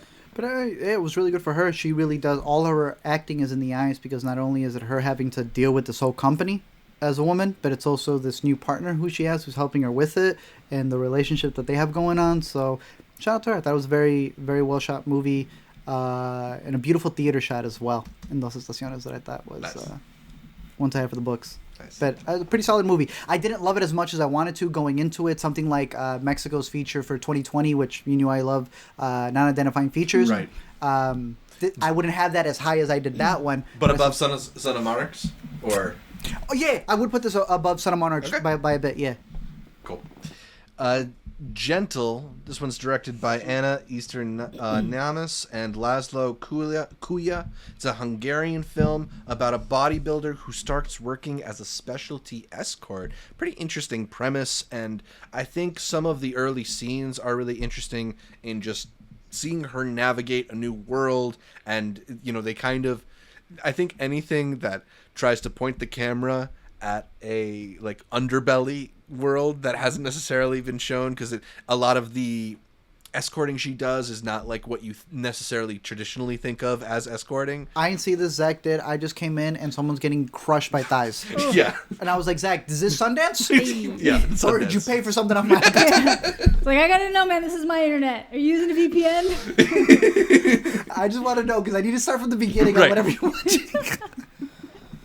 So yeah, I mean, there's some interesting things that happen. Did you say, did he use a VPN? Yeah, I did. I absolutely did. There's some interesting moments in this movie, but I kind of feel like it's a little one note in terms of what it's giving you. Like she's, she's kind of not happy with her life and being a little bit.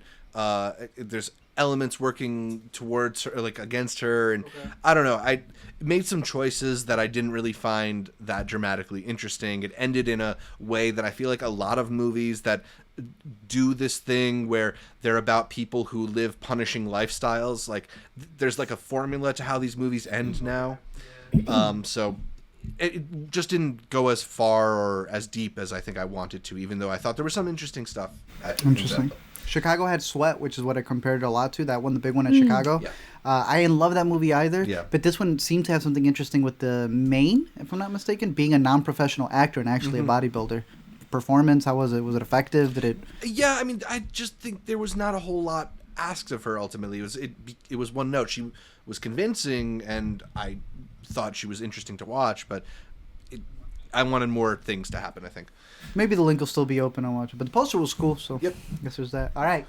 Girl Y'all Picture. like this one. I haven't seen this one yet. Yeah. This is one's directed by Ali Hapasolo. It's a Finnish film about best friends who work at a food court after school, swapping stories of romantic and sexual frustration. This one took home our Audience Award winner for World Cinema Dramatic. I feel like that makes sense for this category because it is one of the more delightful movies. It is. Either this and or lesbians Leonor. don't quit. Lesbians don't quit, Zach. They'll find it and they'll vote for it. Apparently, we already talked about the Girl Picture during our Hidden Gems of Sundance Dispatch, so you can circle back to that episode for some more thoughts on it. But Amanda, you're still really hype on this one. It's one of your favorites from the fest. Yeah, I really liked it. I'm a sucker for coming of age stories. I'm a sucker for anything that deals with gal pals. Like it's just one of those things that really hit the demographics for me, and it was like really well told. Like all of these girls, like the three main girls, have like very distinct personalities, very distinct struggles, and very distinct like worldviews in a way that it doesn't feel like they're trying to check off boxes. I think that's something that you've said, Zach. Like they don't feel like this is this one. This is this one. It's just that like they're people with rich backgrounds and characters. So it was like really interesting watch. Really enjoyed it. Yeah, definitely a recommendation from the festival. Moving on, we have Klondike, which took home the directing award from World Cinema Dramatic. It's directed by Marina Ergorbach, and it's about expectant parents living in the disputed territory in eastern Ukraine near the Russian border, whose lives are violently interrupted by the crashing of the Malaysian Air Flight MH17. Yes. Very interesting premise for a story, and kind of interesting approach to how they did this one. It's very internal. Most of the shots are either in their home or in the area immediately outside their home, and it's very much focused on kind of like the marital life of this family and how they're dealing with arguing between the brother-in-law and the husband, and the wife is dealing with her new pregnancy and trying to get the home in shape for the baby in ways that, because they're in a military zone, like are more significant than your average. So it's got this very small time drama, but in the background it's this very big drama playing out in tanks that are being carried behind them towards the battlefield, or literal plane crashes and debris that they're navigating, and these soldiers who are coming through, and taking things from homes. Their house is literally missing the entire living room. Right. And they just nonchalantly sit down, and then they'll cut to somebody. You're like, all right, so they're in the room. And then they cut to the other angle, and you're like, it's the stars. Yeah, the way that the camera it's kind of funny. It's got this humor to it, but also this unsettling so nature. serious, yeah. The way that the camera will creep around the room, it's very, very well done, and I think you can see why it ended up picking up a directing award if you watch this movie. It's a little bit like hard to figure out at first, but sitting with it, I found myself more and more involved in the story and really taken with what it was trying to do. Definitely one of the worthy award winners, if you ask me. I thought this was a very interesting movie. One of our favorites, though, from the World Cinema Dramatic Competition is Leonor Will Never Die, written and directed by Martica Ramirez Escobar. It's about a former screenwriter who enters the world of one of her unfinished screenplays after a TV falling from an apartment hits her on the head and sends her into a coma.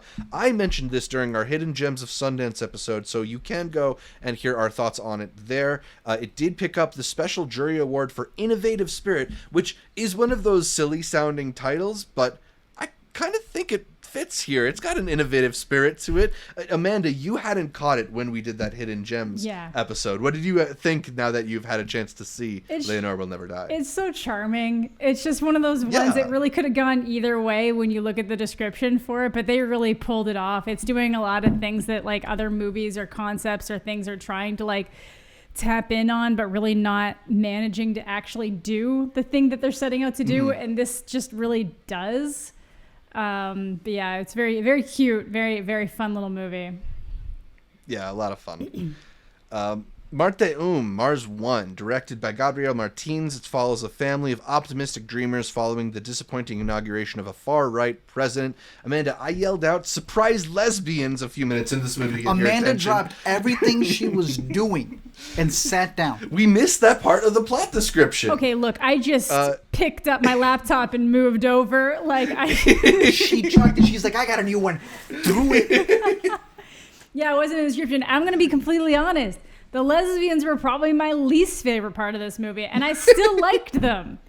It was just that there was I get to catch this one. So. Yeah, there's just a lot of other compelling stuff. It's just this whole family dynamic going on where like this kid who's an amazing soccer player and in Brazil, I believe this is in Brazil, right?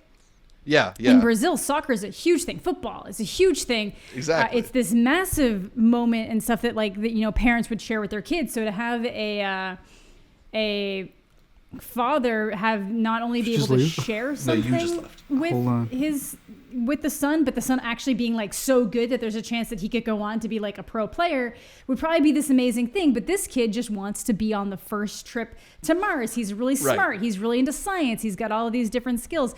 And then on the other side, you've got the mom who's just like thinks she's the jinx. She's just this walking disaster. Right. Everywhere she goes, horrible things happen. So there's just a lot of really interesting dynamics going on there. And then when it ends, it's just this like really tender, sweet ending. Things aren't perfect. Things aren't completely resolved, but like the family has come together in a really solid way, and like their differences have kind of resolved themselves. And I thought it was really sweet.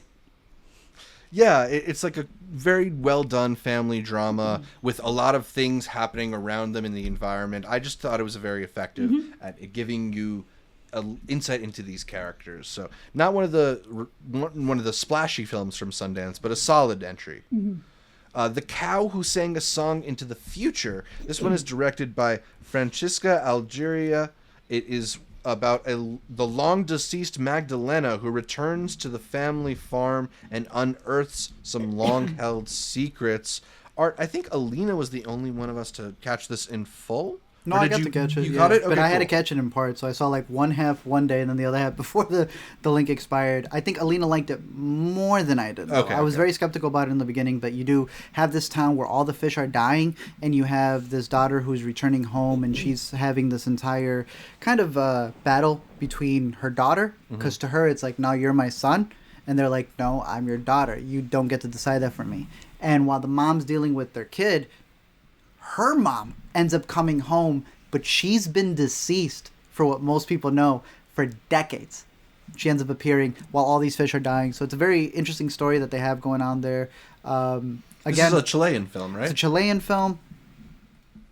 I thought it was pretty decent. I think literally because I had seen the first half when I told you I was like, I don't know, I'm not really feeling it. Yeah. And then it was the second half that actually built it up a lot more when you start seeing the familial tensions that they're going through. But I thought it was pretty decent. I have it what would be in the middle of it, and I do want to watch that one again, just to properly see it all in one go. But I thought it was an okay one. Nice. I have it just above Brian, just above Brian. So just so you know. All right. Respect for Brian and Charles. Utama, we just caught this one more recently. This is the last one we watched, right? So depressing. We were like, do y'all want to see, what did we keep saying? The Bolivian deteriorating couple. Yep. This one is directed by Alejandro Loaiza Grisi, and it's about an elderly Quechua couple in the dry lands of Bolivia debating whether or not to leave their home for the city after their grandson comes to visit. It won the Grand Jury Prize for World Cinema Dramatic. We're so lucky to get it right at the end because our link had expired and they rebooted it up for us. Thank you very much for that. What'd you think? I thought this one was really interesting. We were kind of dreading it because the plot description was like, this one is slow, it is expensive, and it is, but it's also really depressing. And it's one of those where it's a very well-made depressing film, but nonetheless, kind of like a Moor. Mm-hmm. You're going into a Moor knowing that they're deteriorating in front of each other and they still need to love each other. Yeah, that's what's going on here, but you also have all of those external forces because they live in a little damn ranch in the middle of nowhere, and they have to make this trek, and the grandpa refuses to reveal what's going on with him, and you have this push and pull, not just dealing with a couple, but also a third, their grandchild who's there, and the different opinions that they have on what's going to be best for the farm and whatnot. It looked beautiful. That was one of the things. We were playing it off the iPad. We're like, now we got to make sure that this is in sync. Best quality possible. Definitely up there in my tops of the most beautiful looking films.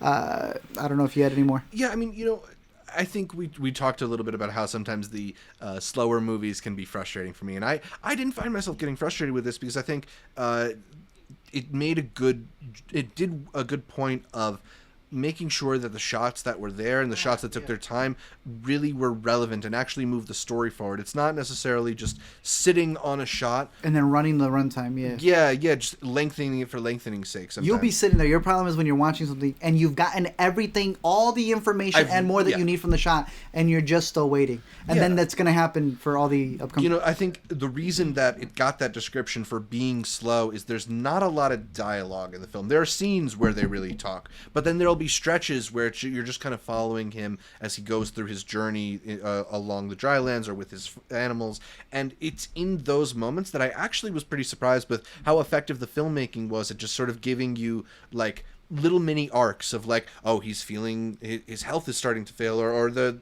animals are starting to it has these little mini arcs that keep you engaged along the way that ultimately made this one really effective. Really interesting story from a part of the world that I've never seen a film from, so I liked it a lot. I don't know if it'd be the one that I would give the award to in this category. Neither for me. In fact, I have Klondike above Utama. I think I would have Klondike above Utama too. That's a crazy double feature right there, Klondike and Utama. Yeah. Let's talk about the last film in this category. It's You Won't Be Alone, directed by Goran Stolevsky. It follows a young girl in 19th century Macedonia who's taken from her mother and transformed into a shape-shifting witch as she wanders assuming the form of whoever she kills. Pretty interesting film, a puzzling film, a bit of an atmospheric film, but ultimately it might be the film that I liked most from the world dramatic category. Wow. I can agree with that. I think it's a really interesting film that, while it has these kind of witchy elements that might sound like they're horror, it didn't really feel horrific to me. That was a discussion we had, yeah. Yeah, it's this exploration of life and what, we're talking about walking in somebody else's shoes. Like, she's doing it in literally the most literal sense possible. And what it is like to experience things differently from different perspectives, to be a woman and then be a man, or then be a dog or something. I think it's a pretty beautiful film, and one that I wasn't expecting to be quite so taken with. Yeah, I'm really into movies that are like, what does it mean to be human and stuff like that. Right. And this was just kind of like we had a couple of those this festival. This wasn't my favorite, but it was one of the more interesting looks at what that concept is and what it can mean. So yeah, it was It's just really nice. It's one of those ones like the longer you think about it, the more like it kind of like settles in on you. Mm-hmm. Absolutely. Yeah. And this one's from Australia, so it is world dramatic. Crazy prosthetics, I would say. Yeah. Not just from like the everyday things that they needed for the witches, but just the the stuff that they do to each other. There's some pretty horrific shots that happen, and a lot of them. It's very interesting because it's shot. It's I don't want to say 4:3, but the aspect ratio is a little bit taller, and then a lot of the shots are very much close-ups. Like there are a lot of moments where she's experiencing things in this new body, and they're shot pretty close, so you're not knowing like. Was that a bite? Was that a scratch? Was that what was it that happened between those two characters? Why does it say focus features in the corner? Of Yeah, that's a whole other question. But with it being focus features, it should have a pretty big rollout. Are you sure This was is it that one that you focus catch. features? Are we sure it was focus features? I think with the big focus there features was being something right on in the corner of the screen the whole movie. I just can't remember what it was. To let you focus on it. This would be one that I'm very interested in revisiting it. Definitely not for the sound design, for its visuals, and then just story. So, pretty good one. So, I think this is the one that I would have chosen from this one. It sounds like this is the one that Amanda would have chosen from It was this between category. this or Marte. My top 3. Yeah. Woo! Damn, I should have called Marte. Okay, because I could still catch Gentle and Girl Picture, but I think Marte's out Oh of the shit! picture. Right, girl My pictures top- in this one. Girl picture's mine. Yeah. Sorry, girl picture's Your number mine. one? Girls picture. Yeah, my number one in this category is girl picture. Sorry, my bad. My 3 would be Dos Estaciones. You Won't Be Alone. I have to give it to Leonor. Yeah, Leonor is Leonor would really be in my good. 3 Yeah, for it's, sure. It's too damn charming so for me. charming. Yeah. So those would be my 3. Yeah. Cool. So let's round this out with the World Cinema Documentary Competition. A lot of downers in this category, but a lot of really good filmmaking too. Let's start it out with A House Made of Splinters, directed The by worst one. Simone Lorang Wilmont. Not the worst in terms of quality, No, Not in but, quality. but this is the brutal. one. This is the one that made Art cry. Literally, I think there was another one. I don't know what we were watching. It could have been a short that got me really close. Yeah. But this is the only one that welled up my eyes. And I stopped what I was doing. Because for a lot of these, we'd take turns in the kitchen and one of us would be watching it like that. Yeah. I just stopped what I was doing. When I sat down, I was like, I need a moment. Koila, I'll adopt you is what I said. You have these documentaries that have to deal with that line of, do they just capture all of this horrendous stuff that's happening? Or do they intervene? And it's in the not intervening that they capture the authenticity, the really just the worst of the worst aspects that are happening in this orphanage and how these kids are treated, the cycle that they're in of not just not having a family, but when they finally have an instance of creating a dynamic with another orphan or somebody else who works there, it is stripped from them and they go to another house. How are they going to treat them? Are they going to make more friends there just to be stripped apart again? Nah, this was the one. It's a tough one, man. I mean, this one takes place at a temporary house for abandoned children near the front lines of the wars in Ukraine. Yeah, it's like there's every that level. they had, We had a bunch of Ukrainian-Russian conflict movies at Sundance this year, but this one was the saddest of them. And this one follows the children as well as a small group of social workers that try to provide comforts in this rundown facility. So it's like, they don't have these like luxuries. They're really just... It's just the orphans and the people who are trying to keep them from, collapsing under the weight of that sadness. And it's just a great documentary at showcasing what humanity is like under these pressures and in this situation. Maybe sometimes it feels a little bit like you're almost seeing moments that are too intimate to spy in on. Yes. But at the same time, it is hopefully bringing you a little bit closer to people who are experiencing this terrible thing on the other side of the world. That's my biggest gripe for it. I think I have it like at 5 or 6 in terms of my docs, even though it is the one that emotionally pushed me the most because of what you're seeing. But there are moments where you're watching them and you're like, why would you be capturing this? Like, why would the kid act like that? Yeah. There's a moment where they're capturing the kid smoking, and I'm like, why would the kids allow themselves to be caught smoking? But he kind of likes to be caught. But he also likes to be caught, and that kind of, you're like, is that making the movie even crazier for what they're really capturing in this kid? Or is it being more exploitative? And that's my biggest gripe with the movie, but I cannot deny that I sat there and just followed these children, and it wrecked me. Yeah. So this comes from the director who did The Distant Barking of Dogs, if that's a movie that stood out to anybody. But yeah, out of all of the movies, all of the documentaries and all of the narratives and all of the shorts and all of the virtual reality, this is the one that got me the closest to tears. And it won the directing award for this category as well. Well, there you go. That's how Sundance feels about it. All That Breathes, directed by Shanak Sen, about brothers who work to care for injured black kites, a type of bird, after they fall from New Delhi's heavily polluted skies. This documentary, of course, coming out of India. And it was the Grand Jury Prize winner for World Cinema Documentary. Art, you felt like this wasn't the best documentary in the category. I think a doc can be really good. Hell, it can be really, really good. But is it really, really, really good? Right. This, I felt, was more, it was stronger as a story of these brothers and the stuff that they were dealing with and what they wanted to be at the beginning, the certain journey they were taking as bodybuilders and how that helped them to really understand different muscle movements and tendons and stuff and how they use that to take care of these birds. And it's these brothers who they bicker and they argue and they fight of what the best way is to take care of these birds, but nonetheless, they all have the same vision, taking care of all of these hurt, specifically, what do they call them? Black kites. Kites, yeah, because they kept referring to kites that were in the air and the help that they needed for them. I think that's the strongest aspect of it, the way that they all had different visions, not just of how to take care of the birds, but for their own lives.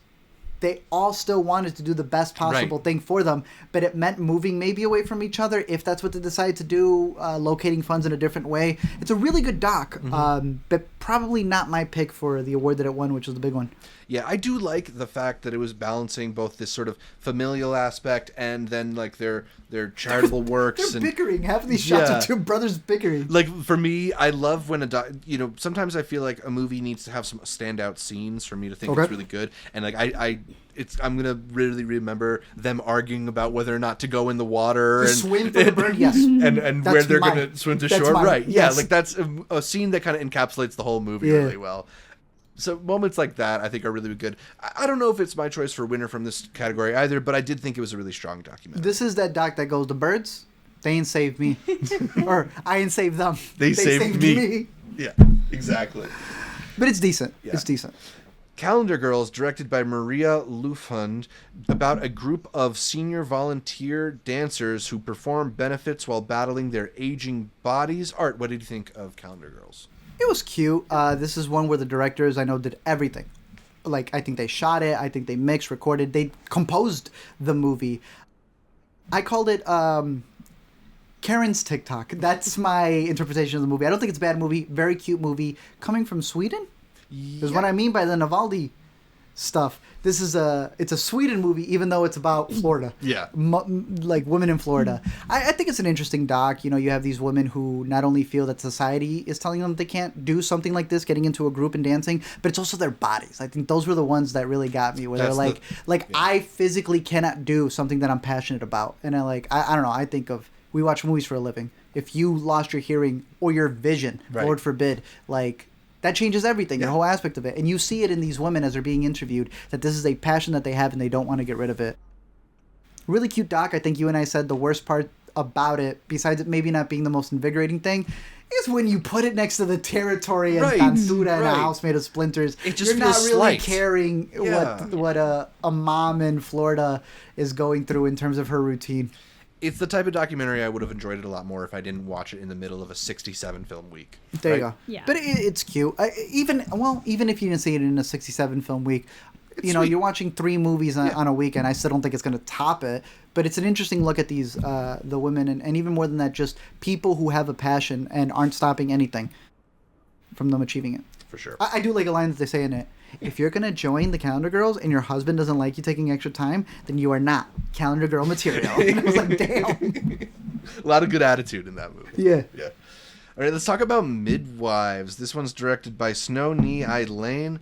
It's following women who run a makeshift medical clinic in western Myanmar amidst the country's persecution of Muslim groups, and it took home the Special Jury Award winner for Excellence in Verite Filmmaking.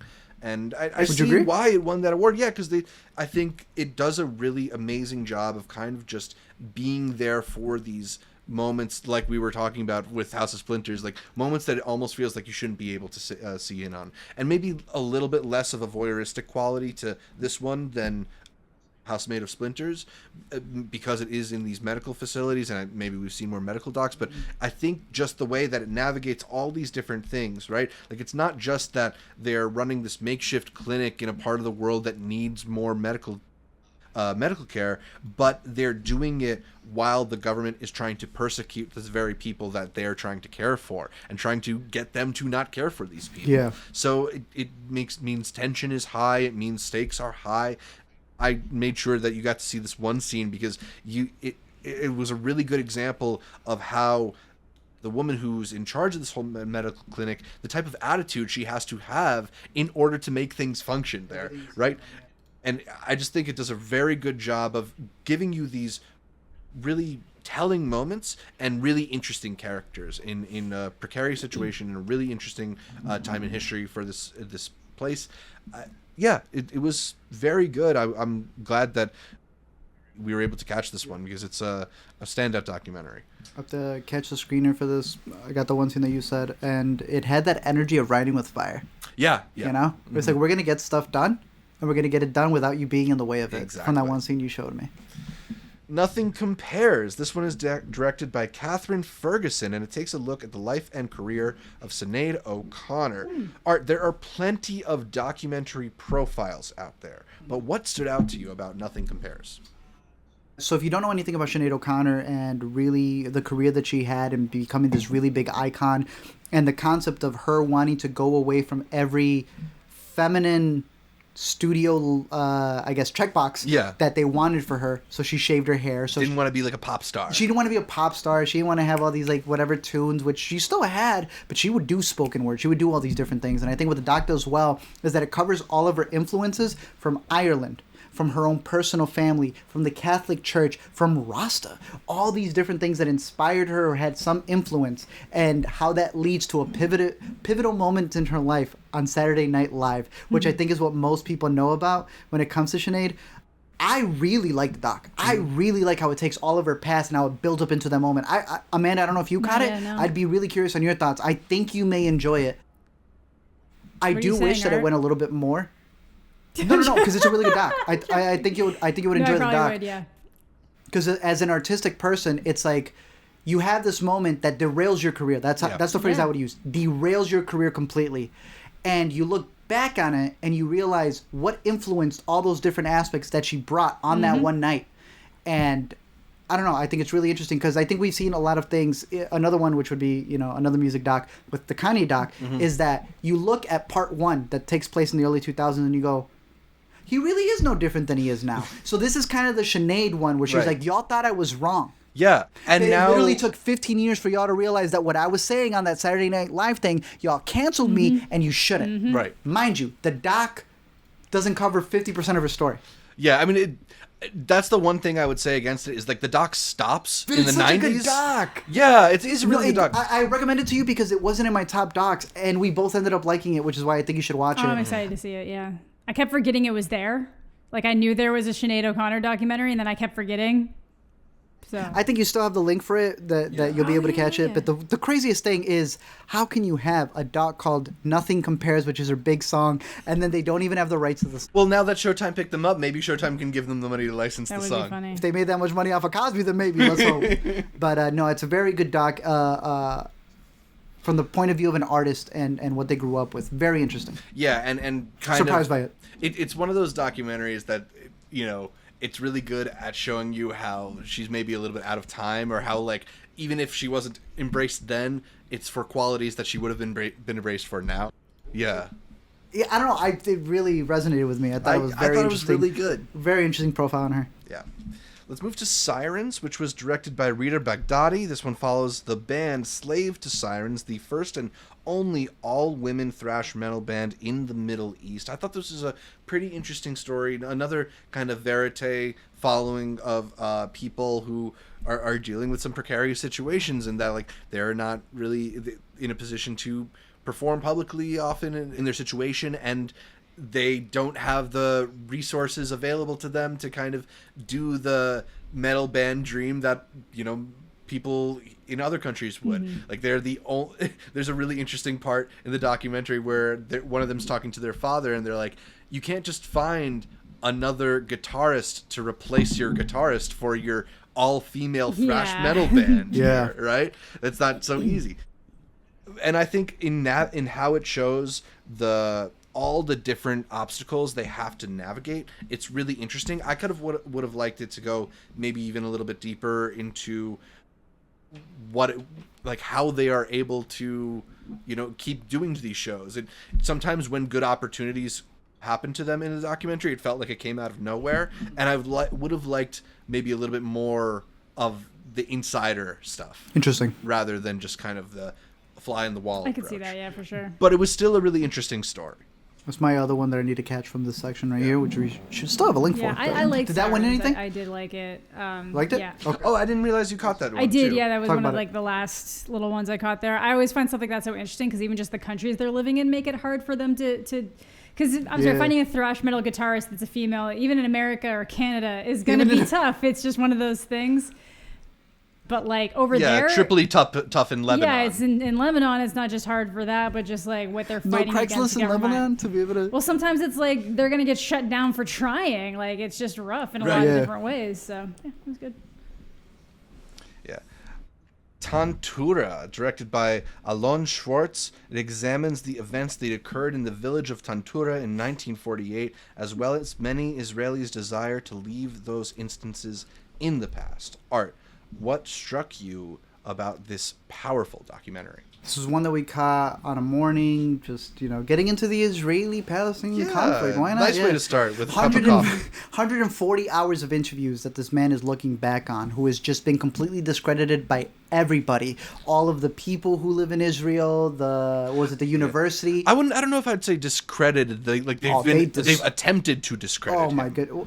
Yes. Well, I would say they were effective. We still got a doc with it. Right. But the idea being is, do you believe the side who's got money stakes on it being a positive war, and then the people who want to see it as a negative war? More so, war is war, but the idea is, was this an actual battle or was it a massacre? The idea being is, was there gunfire on both sides, or was it a lineup with people being shot? And you go through 135 interviews with all these different people first-hand that accounts. This man has of this audio, and then you're interviewing people who say, no, that's a lie, or it's not. It's not going to be a doc that's going to answer it, obviously, definitively for you, but it informs you and opens up a lot of things for you to question. And even more than that, the people who double down on their stance really open up to you why they're going to believe the way they do, regardless of what the facts say, and that almost speaks more than anything. That's ultimately, I think, what is most interesting about Tantura, because it's less about finding the facts of what occurred in 1948 than it is about how you approach finding the facts. Do you care about finding out more? That was a really good talk at the end that they had, Yeah. And I think that's what's so effective. It really does give you different people's perspectives and attitudes, and how there's almost like a mental block to even approaching certain subjects. There is something that's not even going to allow you to ask the question. Interesting. Alon Schwartz, he worked for software companies, so he specifically has this background on this idea of what is pitched to you and whatnot. I know a big thing the last couple of years was that being on Twitter for 30 days straight can change your entire you know what I'm talking about? Can change your entire viewpoint. And I know that was one of the things with all the software companies that he had worked with, where he saw that the information that is displayed in front of you really changes the way you think. And that's how he went back and looked at all of these tapes and went, wait, what hasn't been disclosed to the public for a reason that kind of changes the way you look back at an event. So I don't know, I think we were both riveted by Tantura, and I have it as my second highest so far, even above Housemaid of Splinters. So oof, yeah. I mean, I have it in my top 5 documentaries of the festival for sure. Oh, damn, that's pretty good. Yeah. Let's move on to The Mission, directed by Tanya Anderson. It's an intimate look at several teenage Mormon missionaries as they spend their year-long mission in Finland, hoping to convert people into the religion. Amanda, were you compelled by the mission? I don't think this doc went far enough in any way. Yeah. I don't think it went far enough at any of the family dynamics. I don't think it went far enough into what Mormonism even is as a religion and what they're pushing for. Good point. I don't think it went far enough on anything. It didn't even feel like it worked as some kind of coming of age story. There's one. Did you feel them leave? Did you? They came back from their trip. Yeah. And I was like, we're done with the mission? Right. Yeah. It felt like they were there for a month, and they were there for 6 months, and then they were back. But they were there for 2 years. Does not feel like it. It doesn't feel like it because it doesn't feel like they did anything. You don't really, like, I don't know. It felt weird. I just felt like this was someone who was just like, oh, these wacky Mormons turned up, so we decided we were going to make a doc. And what are Mormons? We're going to follow them around with the camera. Yeah. What are they? What is going on here? Let's follow them around with the camera, but like not actually learn anything because like Mormons are. There's a lot of shit to talk about with Mormons, and it's not great, most of it. So it definitely didn't want to side with them. That's what I felt from the doc. And I had to explain this to y'all. Didn't want to. For 2 years, when you're dealing with people, they had no problem showing you the creepy people. Yeah. They had no problem showing you the people who called them out. But I felt like they come back and they've baptized people. I was like, why didn't we see anything with them? Right. And I think as a documentarian, whether you agree with your subject or not, you need to go in there with the idea of, if you're following that one girl who truly believes it, you got to dip your doc into it as if you believe it too. You have to let the audience kind of like walk in their shoes and like what really pushes them. What moment did they have with somebody who like converted? Why didn't we see those moments? It feels so short for something that takes it was a long doc. It felt long at least. A good amount of time. And then there's like this was our final movie. Yeah, it was the final movie. And there's like one kid who like had to go home early and he's having like this existential crisis about it, and I feel like they don't even really go in that deep with him either. It just could have gone deeper. It it's only like 95 minutes. You said it was long. It's only 95 minutes. Only 95 it does not feel that. I feel like we didn't look in the hat. Feels longer. I feel like the hat was over there. It felt like a really we never got to really look in with Johnson. To what this is doing. It kind of felt like B-roll for like 18 and counting or something, like whatever one of those other. I don't want to be that mean, but damn. You know what I mean? It's like it just felt like the B-roll to like one of those like we have 18 kids because we're Mormons. Like it's. Right. Yeah, you could have cut up a really interesting documentary here, and I feel it barely gave you the surface level. Yeah. So. Let's go to The Territory, directed by Alex Pritz. It follows the indigenous Uruwawa community as they seek to protect their homeland in the Amazonian rainforest from non-native Brazilians who threaten its existence. It was the Special Jury Award winner for documentary craft.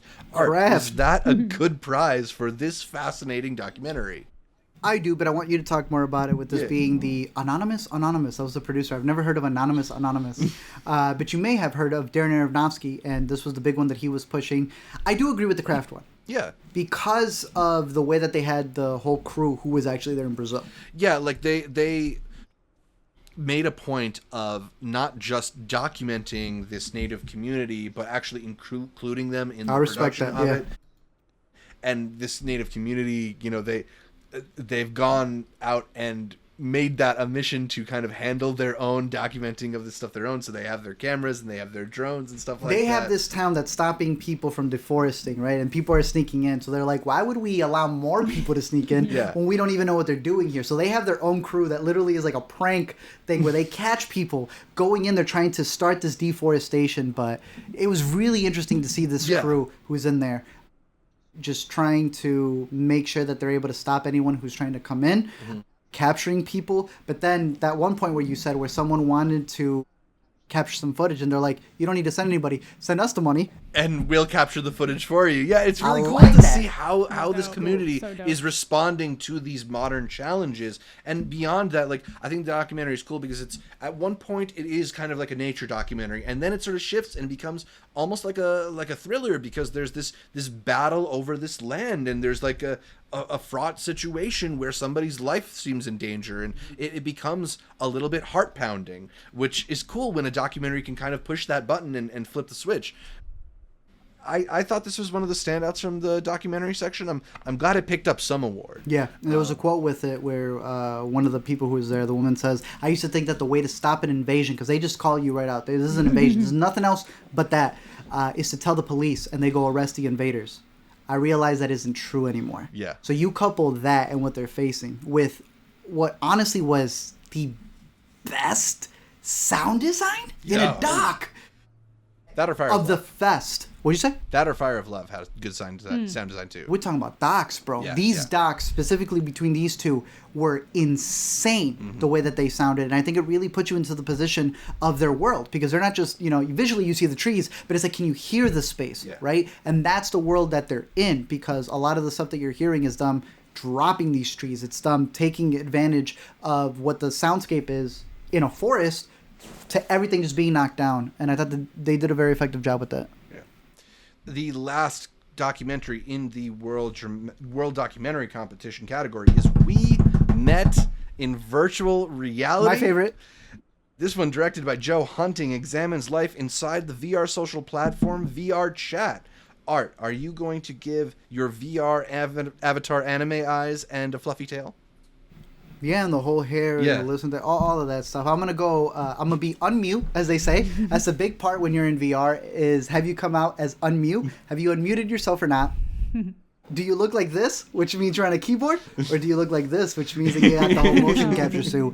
This was an incredible documentary in terms of it being completely in a virtual space. Yeah. I don't want to say this movie's ahead of its time, because I feel like it's already late to what it is, but technically it's still ahead of its time. If it was in the next category, it definitely would have won Next Innovator. For sure. But it needs to be in the World Doc because they need to understand where they're at this point. So much happens virtually. Yeah. And I think this movie captures it perfectly. I don't know what their VR space is called, but I know what, as Alina brought up, VR Animal Chat. Crossing is. I know what Facebook is. I know what Twitter is. And to a degree, this is that right there. Yeah. You have so many with video games where people are playing online and that's how they meet with each other, right? There's a show called The Guild. That's how they all know each other, is through playing online. This is that. But it's life. There is no game. There is no goals. It is just them meeting there in real life. And the entire movie is shot by the director's VR body. VR camera? And he bought a VR camera, and the VR camera has all the f-stops and everything. So and it can turn into a drone? So don't save up for your Lumex. Save up for your VR Lumex. Like, that's technically what you should be getting. Entire thing is shot in there, and it is such an interesting view at this world, but more so people. Yeah, the way you put it was. Well, you could have seen the whole documentary in live action covering the same material, and it would have been just as interesting. The VR stuff is really cool because it's cool to see what they're doing and what the inside of this world is and how like people and how talk they're to each other. building it. Yeah. Yeah. Because there's a part of it where it's people with disabilities and it's people who may be sick or whatnot that can't meet with each other. This is another one of those COVID movies that doesn't really feel like a COVID movie. Yeah. Yeah. He just took advantage of the fact that everyone was trapped in, and then he's like, this is the perfect time to shoot that movie inside VR that I wanted to. I think it's going to be a whole new world. I think this is... It's really interesting. 10, 20 years' time, it's not going to look like the one VR movie. It's going to be several of them. Yeah, and it does a really great job at also giving you just the humanity. It show, like you look at a digital avatar, but you see a person. Yeah. When you watch this movie. Well, more than that, because you see a person unfiltered almost. Like the avatar is representing who they are. It's almost more real than like seeing the person. Yeah, no, I really like this movie. Yeah. It's my number one out of the doc competition. It for might me, be my number one too of World Doc at least. For World Doc, I go Territory, A House Made of Splinters, Tantura. But We Met in Virtual Reality, which ends up making my overall top 10. Yeah, I'd probably go We Met in Virtual Reality, Territory, and Tantura. Territory and then Tantura? Up, down? Okay. Yeah. So those are the main 4 competition categories that we've run through. We will do more and do the rest of the categories in our next recap video. So stick with us, with me, with Art, with Amanda, and we'll be back in just a bit. So yeah, thanks for watching so far.